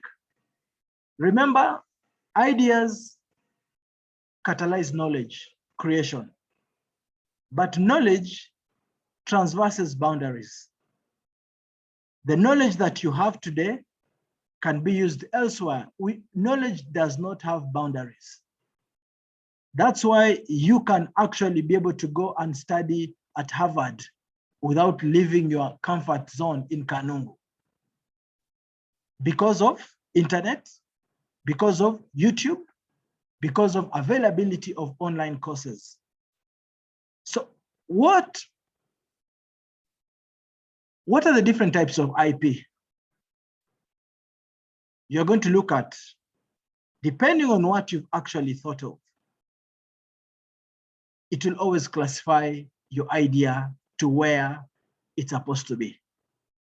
On a larger scale, we've got what we refer to as industrial property. Industrial property, of course, coming from the fact that whatever ideas you're coming up with have got industrial applicability and they're relevant, especially within the manufacturing space or the likes. So under that, we've got the likes of patents. We've got the likes of utility models. We've got the likes of industrial designs. We've got the likes of our trademarks and trade secrets. And we've got the likes of copyright and neighboring rights, another branch of intellectual property. Now, we are going to go into just a couple of minutes to look at the different aspects. Considering the time that I have, certainly we're not going to be able to touch or tackle almost everything here. But the whole point is that we are coming on board here as Innovent Labs Africa to support the UNDP NES Ideathon. And my partner is on board, who's actually going to be sharing the links of our website, Twitter handles, where you're going to be able to reach out and to follow up. And basically, the good news is that each one of you who's on this platform right now, is actually open to have the pro bono services of your innovation and IP value chain management from Innovent Labs Africa. So basically, after this, we are not ending here. Your questions need to clarify some issues to support you in the development agenda of your product. How do you incorporate standards in the innovation process? How do you integrate IP into this process? We are ready to walk that journey with you. We want to give you something that no one else can actually be able to offer. So that's our niche. We are not only talking, but want to walk the talk with you. Thank you. So basically, let's look at this aspect. Let's go to that bit. So these are some of the rights to consider. If you have an invention certainly means it's a new creation that has never existed before. This could be by an entrepreneur, an enterprise, it could be by a university, it could be by a researcher. And under that, we've got 3 key areas that you may need to consider if you think you've got an invention, especially guys who are within the space of manufacturing, even agriculture. Anytime you think your output, your idea is going to lead to a tangible product or a good, consider this aspect here. It could be encompassing some form of technology. It could be encompassing some form of a creation. For example, a new chair. You could be looking at a new digital, maybe a scale or something like that. A new design for a phone, an invention. You'll consider patents. So under patents, you are looking at, this has to be something new or inventive. It must be used in industry. You can manufacture it. I'm sure you've heard of the likes of Covidex. Now they were given an space in Soroti Industrial Park to manufacture industrially applicable. And also it should satisfy the local definition of an invention that is in the legal frameworks, the laws. So under that, you've got the patents, you've got also the utility models. What does it allow you to do? It allows you to be able to control any third party from using your work without your permission. So you'll choose who can make, sell, or use it. And you can decide which country do you want to make this possible. So when you file for a patent, if your product qualifies for a patent, you have the exclusivity for 20 years, meaning in the 20 years from the time you submit your application for filing, no one can take advantage of you in that space of time. For utility models, they are also the same as patents, but you refer them as lesser patents or petty patents. And the beauty with utility models, as compared to patents, is that they are cheaper. And for them, they normally consider the newness of the solution and the industrial applicability. Inventiveness is not so much applicable when it comes to utility models. So that's what patents are all about. And not everything is patentable. Our laws in Uganda today, through the Industrial Property Act of 2014, that's the legal framework that governs patents, utility models, industrial designs, and the likes. They specify what can be protected and what cannot be protected under the patent laws. I'll give you an example. Softwares and computer programs in Ugandan patent laws cannot be patented, but can be protected under copyright. Methods of doing diagnostics, especially for humans and animals, are not patentable. If you wanted to protect the way you take a thermometer and you put under your armpit, that process, it's unethical. You will protect the thermometer because it's a device. You'll be able to protect some of the components of that thermometer, and you'll be able to secure that. Now, as I said, we can't talk more, but clearly you can see that is what we have on that space. So let us look at the next thing to do with utility models, just to, of course, that has also been captured there. So then we look at trade secrets. Each one of you here has got secrets.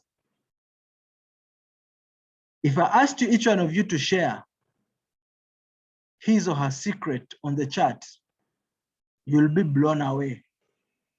But because they are secrets, you don't need to share them. Now, your ideas. Remember, one of the exceptional things that this ideathon has really brought to light is the need to protect people's intellectual capital. And that's why all the judges and the assurance has been given to the participants that your ideas are safe, no one is going to take advantage of them, and people have ended up signing even non-disclosure agreements. And these are things that majority of players in this space do not do. So I think everyone should clap for UNDP NES and their partners. That's something quite remarkable, and we really appreciate that. So what qualifies for a trade secret? Information that has commercial value because of its secrecy. That secret you're keeping, does it have commercial value? Information that is not generally known within the relevant technical or business field. If you're in the food industry, that recipe, is it known by other people? You know of Uhuru Pilau, the pilau that Uhuru makes. This guy mixes these things when everyone is asleep. Because no one should see it, he's managing his trade secrets. And these are secrets that understand they were passed over even from his father to him. So other people who make pilau should not know Uhuru's secrets. Number 3, where the holder of the information takes reasonable steps to keep the information secret. If I employ you and I ask you on your employment contract that you are joining a company whose value is attached to trade secrets, this is what you're supposed to do as a company policy when it comes to managing of trade secrets. That is very important. A good example, again, is Coca-Cola. Coca-Cola's formulation is primarily protected by a trade secret. Remember, trade secrets remain secrets in perpetuity as long as they are kept secrets. So your idea, does it qualify to be a trade secret? Do you have something that you feel, I don't need to go and disclose this by registering? By the trade secrets are not registered.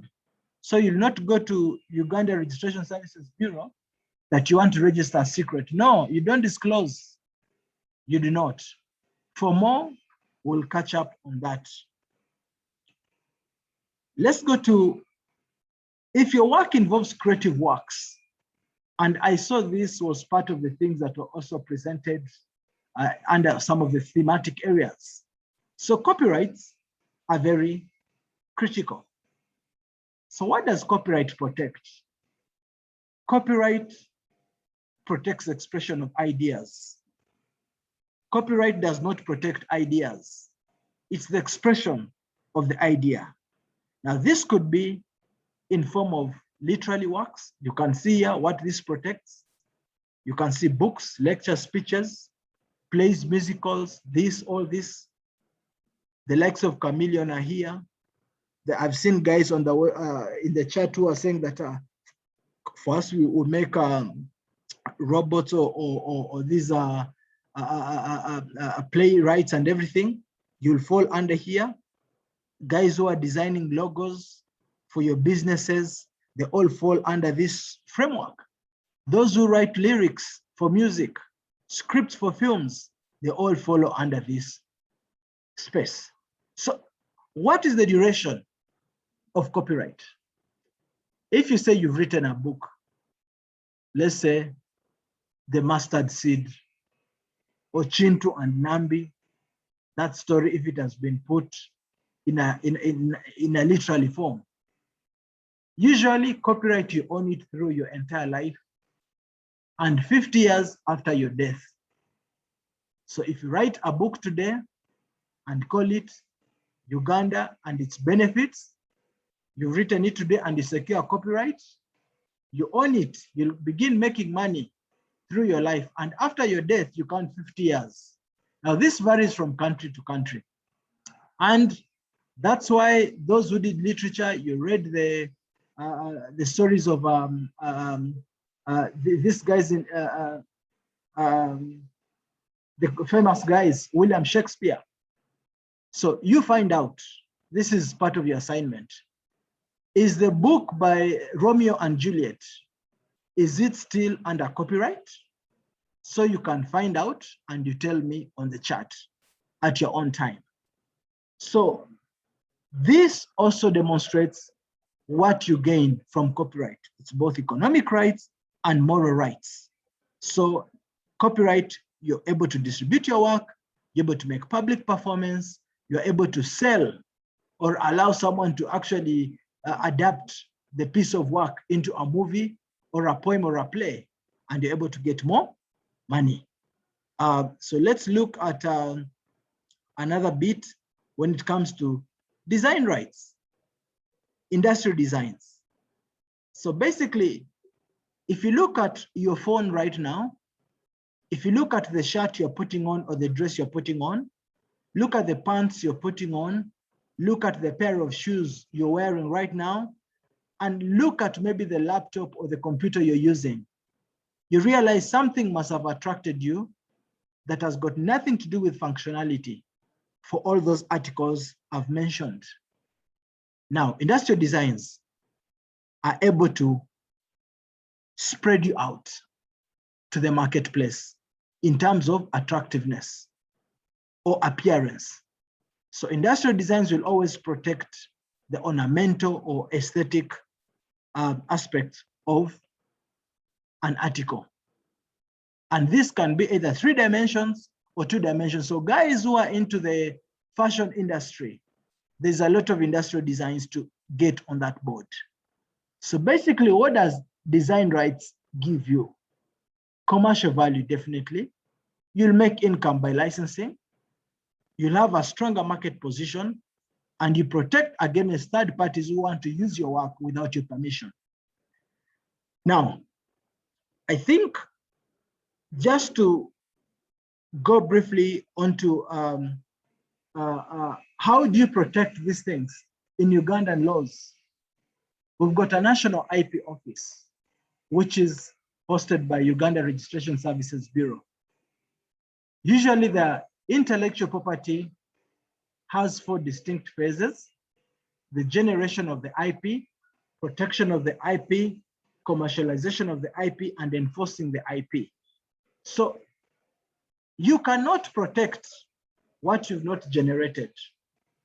You cannot enforce what you do not own. You cannot commercialize what you do not own. I hope that is very clear. So this Ideathon is giving you a couple of,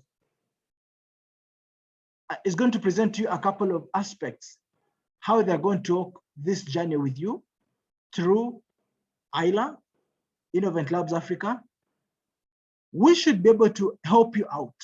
Once we look and craft through your idea, is there any potential? Mark the word potential. I did say there's an IP. Is there a potential IP? Now it goes back to you as an individual, the creator or the generator of this. Do we pursue it further?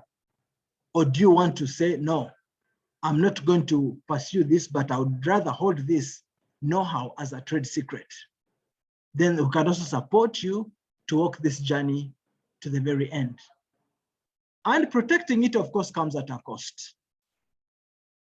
On average, for a patent in Uganda, you are looking at, for the 20 years, of course, you're going to be looking at something close to nearly 7 to 8 million. Why? Because it begins in each year you have to service this.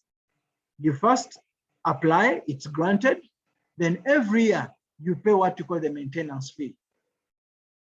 Then you go to aspects of trademarks. Now, trademarks, these are symbols. These are logos. This could be a combination of words. It could be a sound. Consider the MTN sound. Consider the Nokia sound when you switch the phone on. MTN, everywhere you go, that tagline is a trademark for MTN.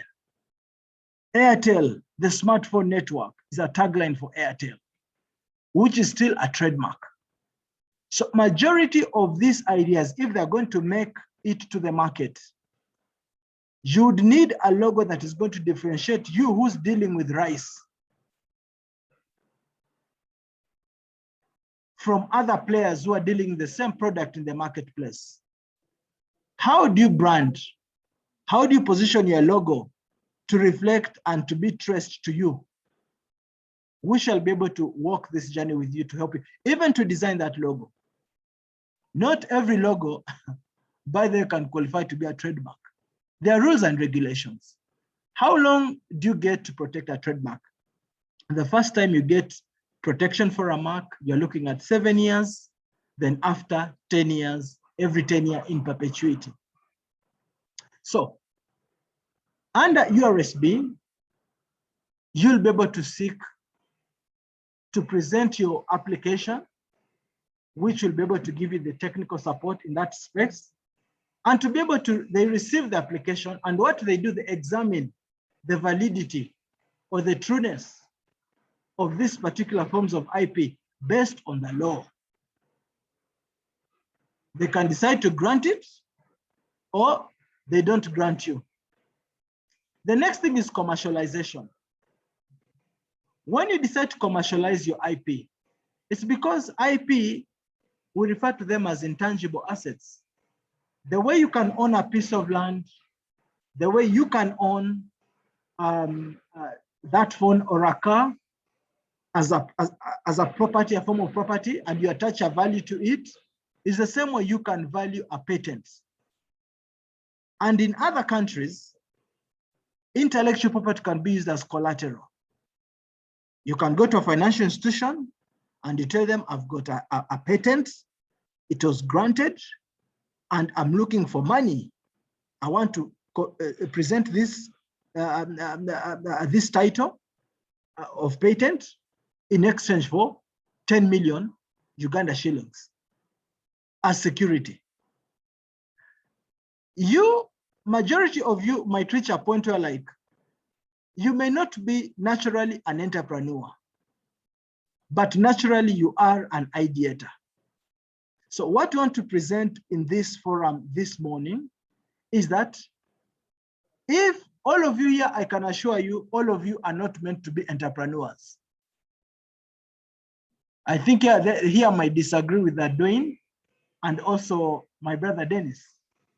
Some of you, your sole purpose or your strength lies in ideation. Now, ideation in itself can be a business on its own.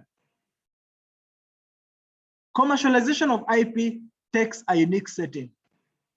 When an enterprise or a firm has got a strong innovation and R&D or research and development capabilities internally, they know that they're only ideating and researching in products that are within their product line of interest.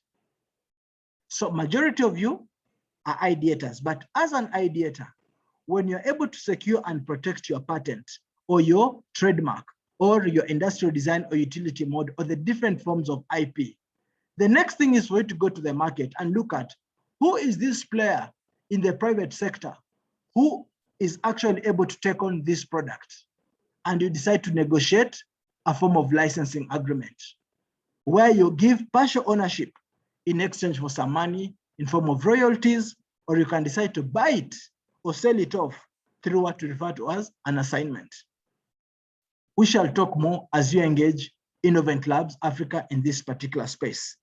We just want you to understand this such that don't get worried in this ideathon that, oh, how do I translate this idea to the market? That might not be your calling. That might not be your space. But once you've secured your IP, the next thing is to sit back and say, let me look for a potential buyer for this particular IP or someone who can enter a licensing agreement with. So basically, those are some things. The next thing is enforcement. You, the IP holder, you enforce your own rights. That's why when you sleep, each one of you has got a house, I'm sure, sleeps in a home. There's a difference between a home and a house. That's why when they say that some people grew up in a house, others grew up in a home. Those are two different things. A house is the physical stuff. The house that you can sit has got walls, that's a house, the structure itself. And sometimes you put on a gate or you put a padlock onto your gate when you're leaving. Why do you put a padlock? You're preventing intruders. You're trying to enforce that no one should actually enter that space without your permission. Colleagues, IP is broad, the subject matter is big.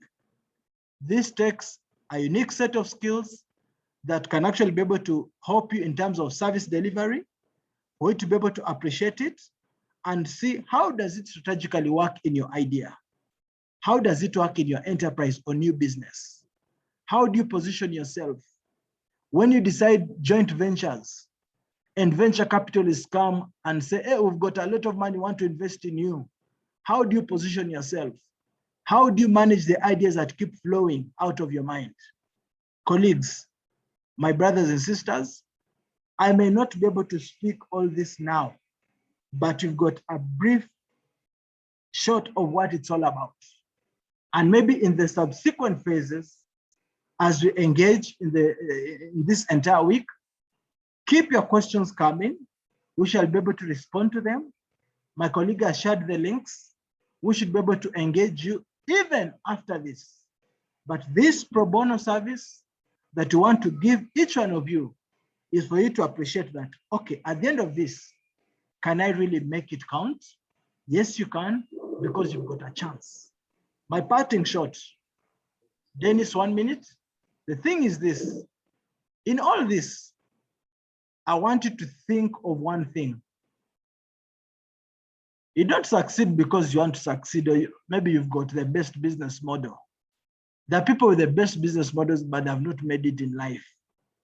Sometimes give God a chance in your dealings. That calls for divine intervention, for you to do the right thing. Remember, good ideas come from God. There is no good idea that comes from the devil. Thank you. God bless you. Thank you very much, Mugi. I did mention at the beginning that you must be Dwayne's cousin. Once both of you guys start talking about the topics that you're very passionate about, you won't finish. And I know that this is not enough time, possibly not enough time, for you to have gone through all the things that you need to go through in terms of intellectual property. But we're glad to have you guys on board with regards to hand-holding some of these participants and ideas going forward. So thank you very much. Now, I would like you, Mugi, to stay online. I also like, I don't know whether it's available, Dixon Mushere, our partners again from Hostelite, with whom we have designed this digital platform.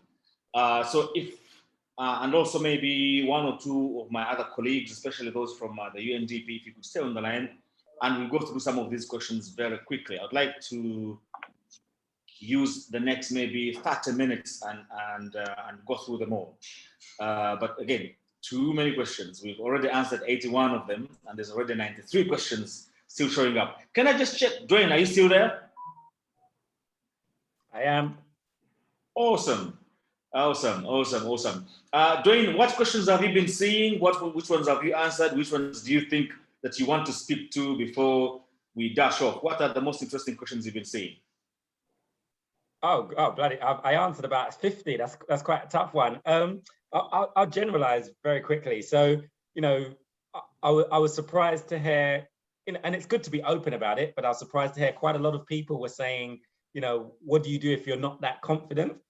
But the fact that they've got up today and they're now part of this conference and stuff like that, it shows that actually they're even more confident than they think they are, kind of thing. So again, it's just something blocking their you know, their progress per se, you know. So it's good to be open and try to, you know, say it out loud. But realistically, for the fact that you're taking part in NACE, you're showing that you are actually confident. So just keep that confidence and keep on going.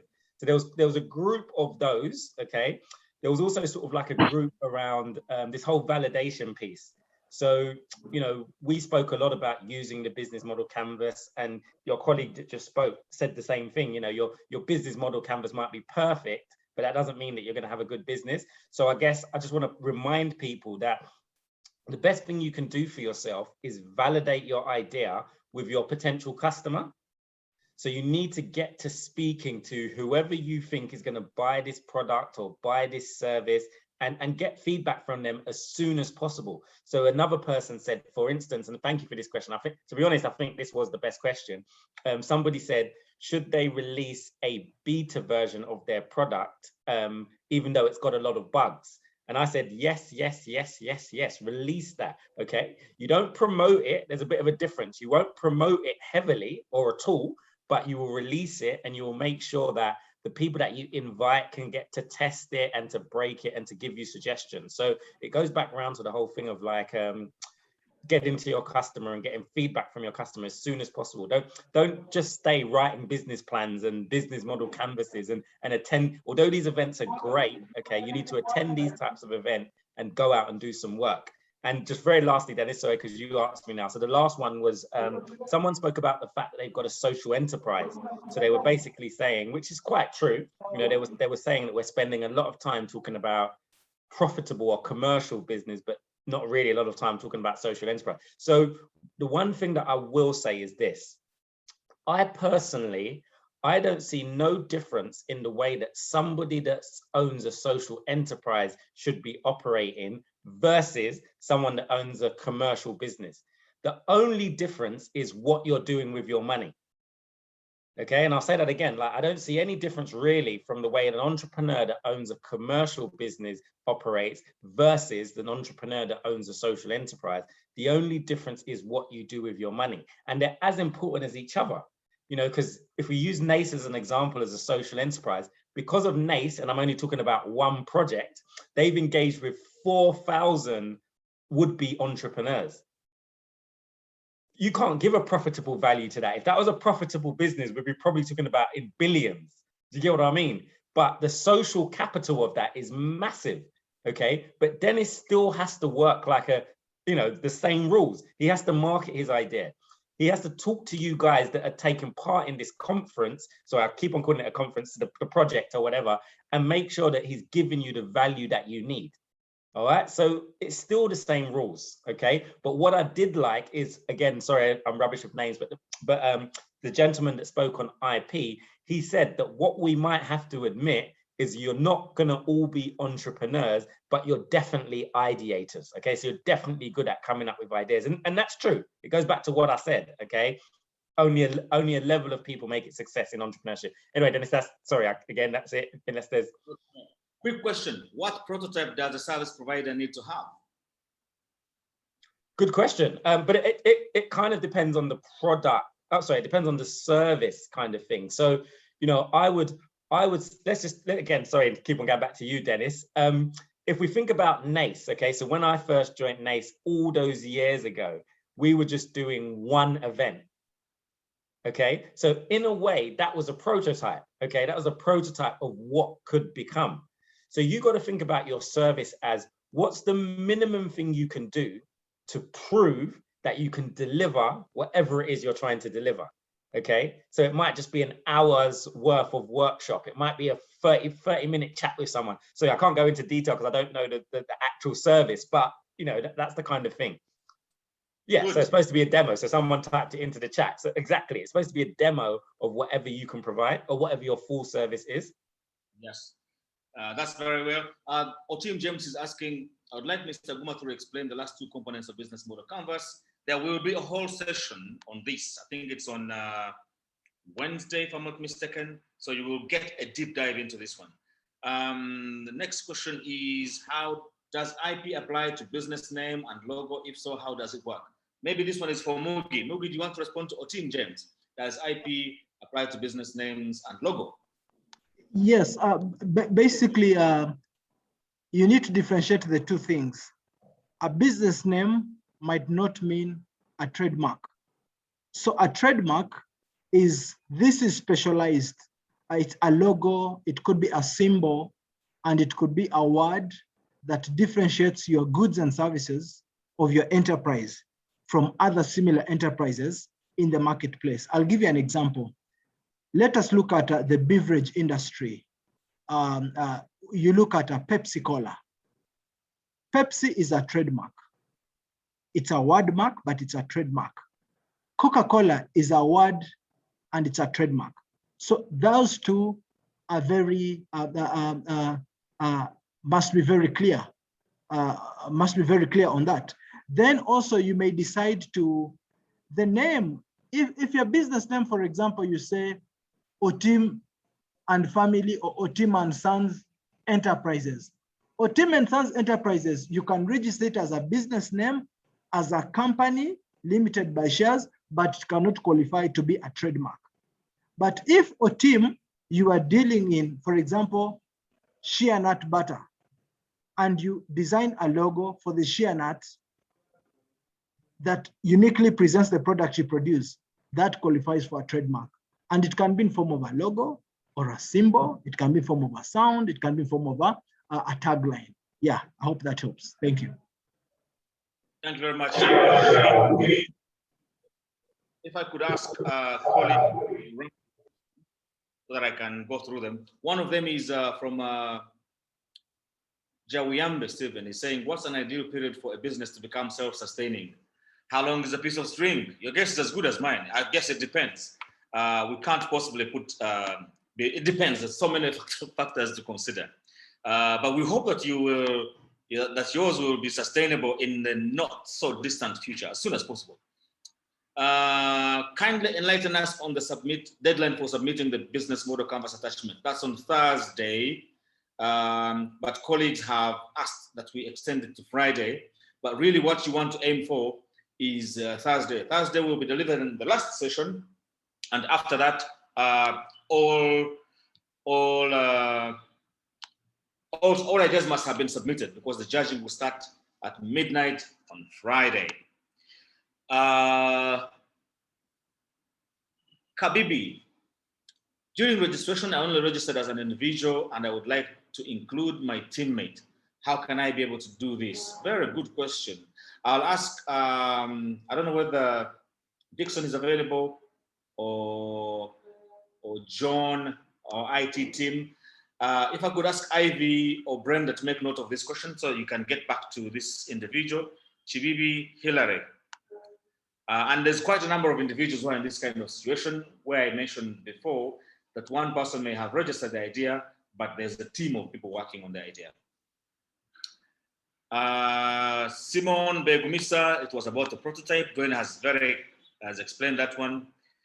We didn't understand the prototype. Again, Dwayne has explained. It's really the minimum viable thing. I remember, Dwayne, the guys who did Dropbox, their prototype apparently was just on a toilet paper or something like that, tissue. They just went to pitch on a tissue explaining with boxes, you know, there's a file here, and the other guy is on the other side. He needs to see the same file, that kind of stuff. So the prototype does not necessarily have to be complicated or sophisticated. It doesn't have to be the final thing. It's just for you to prove that this thing could actually work. Mugi, you have your hand up. Mugi? Yeah, I think maybe to add on to that, especially in the tech space or even in this other, even in the service industry, just that bit of a prototype, ideal is just for you to be able to reduce your thoughts into practice.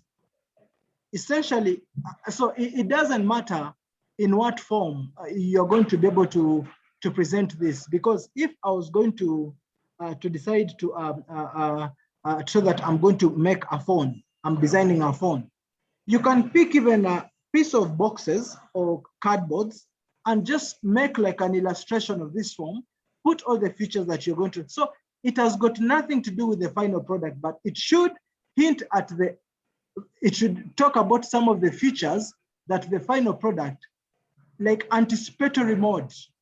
It's not the final thing, because like now at that particular point, when you've already reached the prototyping stage, ordinarily even at that particular point, you are good enough to chase after potential IP. Because at that point, as you move along, other issues can be upgraded as you move. Yeah, thank you. Thank you very much. Two questions that I want to answer. One of them is Marcel Winnie, who is saying that if you put everything onto your business model canvas, doesn't that give power to whoever's looking at these ideas, and therefore you've given your idea away? Just to let you know, we have designed a digital platform where all these ideas should be put, and that digital platform is kind of secure, that only you can actually see your idea.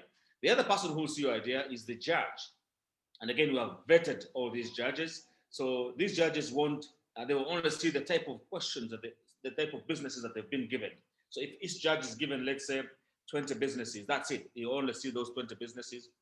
But I think Dwayne had something to say about this earlier. Dwayne, do you want to respond to this one?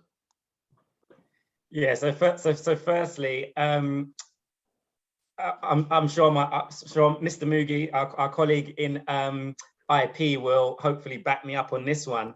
Of course, if you think that there's a massive amount of intellectual property in your idea, i.e. it could potentially be patentable, then you might want to talk to the NACE officials around that concept, okay? But again, I think that's going to be like 0.05% of the ideas that come into this competition. And again, that's not me trying to insult anybody, that's just the world of IP.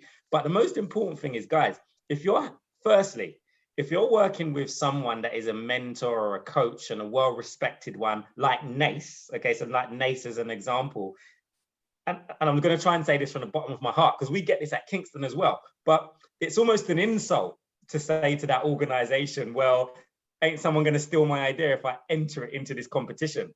Organizations like NACE wouldn't be so successful if they were taking people's ideas, okay? That's not what we're about. We're about supporting your idea, not taking it, okay? So that's firstly, okay? So let me just put that one to the, but secondly, okay, outside of NACE, outside of any organization that's trying to support your idea, the thing about people that you fear might copy your idea, if you fear that they're gonna copy your idea, they're probably busy trying to copy everybody's idea, okay? So that means they're never really gonna start anything because they're busy trying to copy other people's idea. So the only thing I could say is people can copy ideas, but they shouldn't be able to copy your passion. So who's more passionate about your idea? Someone that you told yesterday, or someone that's been working on it yourself for years or months, okay? You should not be able to let someone out-passion you if you've been working on this idea for months and you just told them this morning, okay? So hopefully that kind of reassures you a little bit, okay? There's no entrepreneur that stole somebody else's idea and then was ultra successful. It's not how it works, okay? Sorry, Dennis. No, I totally agree. An idea, I always say that ideas are worthless. It's action, much more than anything else that matters. So if someone steals your idea and you're more passionate and you carry on and implement, so I wouldn't worry too much about people stealing your idea. But that said, we have systems in place to make sure that we do as much as possible to protect your idea. At some point, if you win 100 million shillings, the world will know about your idea anyway.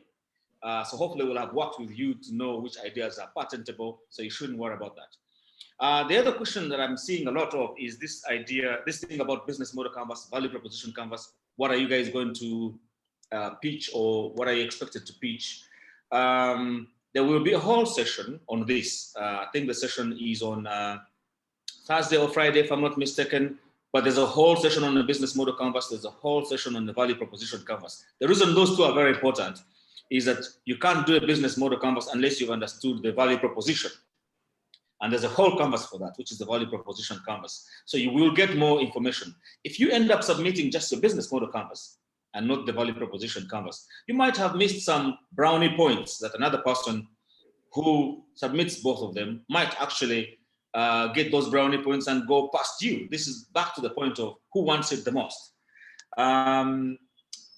But again, as I said, there will be a whole session on how to pitch your idea. I think it's on Thursday or Friday, one of those 2 days. And again, there's a whole session on the business model and the value proposition canvas. Just make sure you sign up for, it's really 4 days where between you and your 100 million shillings.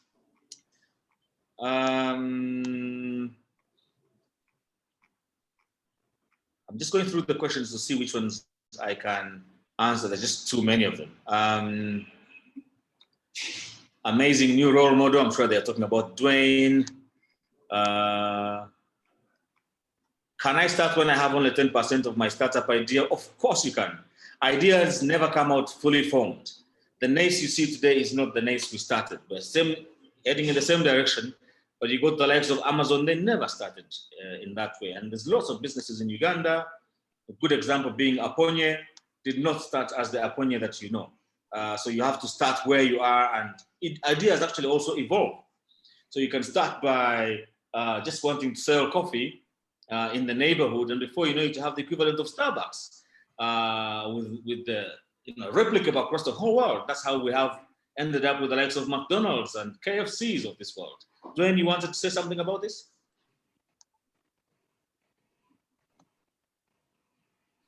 Sorry, I was just scrolling through the questions as well. So Alexandra said a really good point. So in my slide number 7 or something like that, I said, tell everyone, okay? Tell everyone, tell everyone, tell everyone.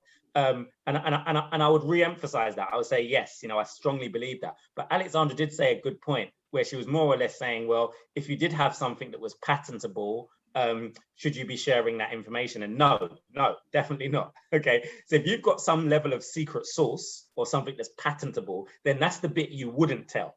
Okay, but everything else you would tell. So for example, I'll give you an example. KFC, okay? So KFC, Kentucky Fried Chicken, they claim, no one knows if it's true or not, but they claim to have a secret sauce that makes their chicken tastes like what it tastes, okay, that they put into the seasoning or whatever. No one knows if this is true or not. I personally don't think it's true, but they claim to have a secret sauce. They will never reveal that if it is true. But of course, they'll tell people that they plan to sell chicken, chips, whatever across the world. Do you see what I'm trying to say? So you tell people the concept and how you think it's going to work. But if you've got a secret sauce, then of course, Alexandra, just to back up what you said, you don't tell people what's patentable or your secret sauce. Sorry, Dennis, I just wanted to quickly say that. It's quite a good point. That's a very good observation. The other questions were about the schedule that we're going to follow. Maybe this is a good opportunity to share this. So these are the key dates that you guys should make note of. Today being the 16th, so that's today. I did deliver the plenary. You were all wowed by Dwayne. We've been listening to Mugi about intellectual property, and this is what we're trying to do now to wrap up the session in the next few minutes. But tomorrow, everyone who's been asking about the value proposition canvas and the business model canvas, which are very key. Tomorrow's session is going to be very key in that, and Wednesday's session is about the business model canvas. So tomorrow and Wednesday are really, really key to help you best articulate your idea. And on Friday, I will be delivering a session, myself and my colleague Jimmy will be delivering a session in how to make sure that the pitch deck looks supreme, that the business model canvases that you prepare, it's not so much about even having the content. Sometimes the way the content is prepared or presented might give you an edge between one individual and another. And of course, one of the things we're hoping to do is as soon as you guys are done with submitting your ideas, judging will start, and judging will end on the 25th of August. We will have another day of adjudication with the UNDP, just to make sure that the ideas that have been selected fit into particular criteria that the UNDP is very particular about. And then we will have, hopefully, the public will have a say on the 31st of August, where we'll be announcing who the finalists are, who the winners are, and other details about the whole incubation program. I would like to bring this to a close. I can see there's loads of questions, and I'm mindful that we're never, ever going to go through all these questions. There's already 126. You colleagues of mine have already answered 114. We have been used to this kind of stuff. And again, it is testament to the hunger that is out there, the passion that is out there by all the participants of the Youth Ideathon. So I would like to, on behalf of myself and my colleagues, maybe one last thing if I could just maybe give one last word to Mugi. I see your hand is up. Then I'll come to Dwayne roughly, and maybe potentially Bana and Hadija to just say one last word on behalf of the UNDP, and then we can wrap it. So, Mugi. Yeah, thank you, Dennis, and thank you for the opportunity once again. It's been a pleasure for Isla to partner with NACE and UNDP. And I've seen many questions, and I think because of time, honestly, we're not going to be able to respond to each one of them. But kindly check on the chat box. You can be able to send your questions through www.Innovent Labs Africa. We should be able to get out to you and help you out in the various aspects. Right now, we may not respond to each one of you, but at least when you send out this communication, we shall be able to reach to you at the earliest possible time. And please, let's keep positive. I think the rest should be able to work out. Thank you. Yeah. Thank you very much, Mugi. Looking forward to the next phase, which should be quite a huge amount of work going through all these ideas. Dwayne, do you have anything, your last word, your parting shots to this hungry cohort of entrepreneurs? So my last thing is, this is not about winning, okay? Like, you guys are all winners by participating and by taking part.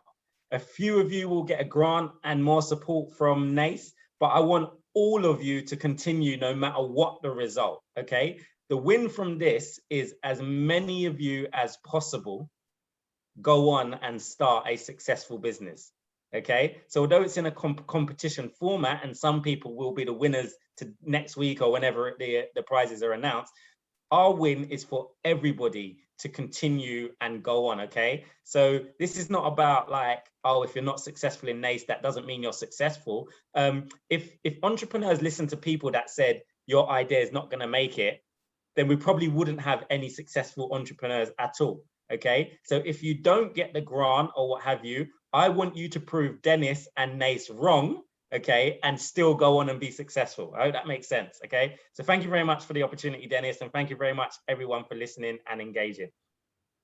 Thank you very much, Dwayne. And just to reiterate what you've just been saying, that this is really not just about the grants. Grants are a good thing, but not everyone is going to get the grants. But we're already in discussions with the UNDP to make sure that almost everyone continues to get some support in one way, shape, or form. And thank you, Dwayne, for sparing your time this morning. I know the time difference has meant that you wake up very early, but someone did ask how much coffee we take. So you were very sharp. I wonder how much coffee you took this morning. But thank you very much, very much. We'll probably be inviting you again at some point, maybe on the finals, when we do.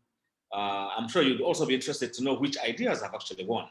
And of course, in the coming year, as we open up and get rid of this COVID pandemic, that you will be able to join us once again in Uganda. The sun is still shining, the food is still good. I know you like to party, you like Kampala very much, so we'll be looking forward to having you around. Thank you. Can I ask Bana or Hadija to say one word or two to the participants, and then I can wrap things up. These are our colleagues from the UNDP. Hadija, Bana. Hello. Hi, everyone. Well, my name is Hadija, and I work with UNDP as head of solutions mapping. the UNDP Accelerator Lab. And I'm really very glad that I have participated in this masterclass. They are indeed a masterclass. So I would like to appreciate Dennis, for your leadership for organizing this event. It has been really such a very highly attended event, and it has a lot of information that has come out to the youth, but not only to the youth, but also to us as individuals. Personally, I've learned a lot from prototyping to IP, how you nurture your idea, and also giving yourself, having confidence so that you are able to start.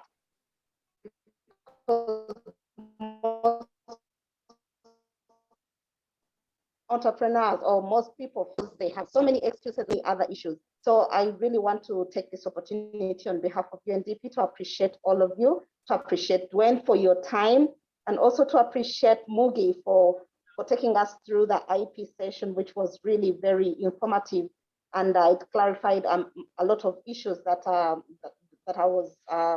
I had queries on. So mine is just to give a vote of thanks to the organizers, NACE, our partners, and also to the entire team that has put in effort into this. Thank you very much.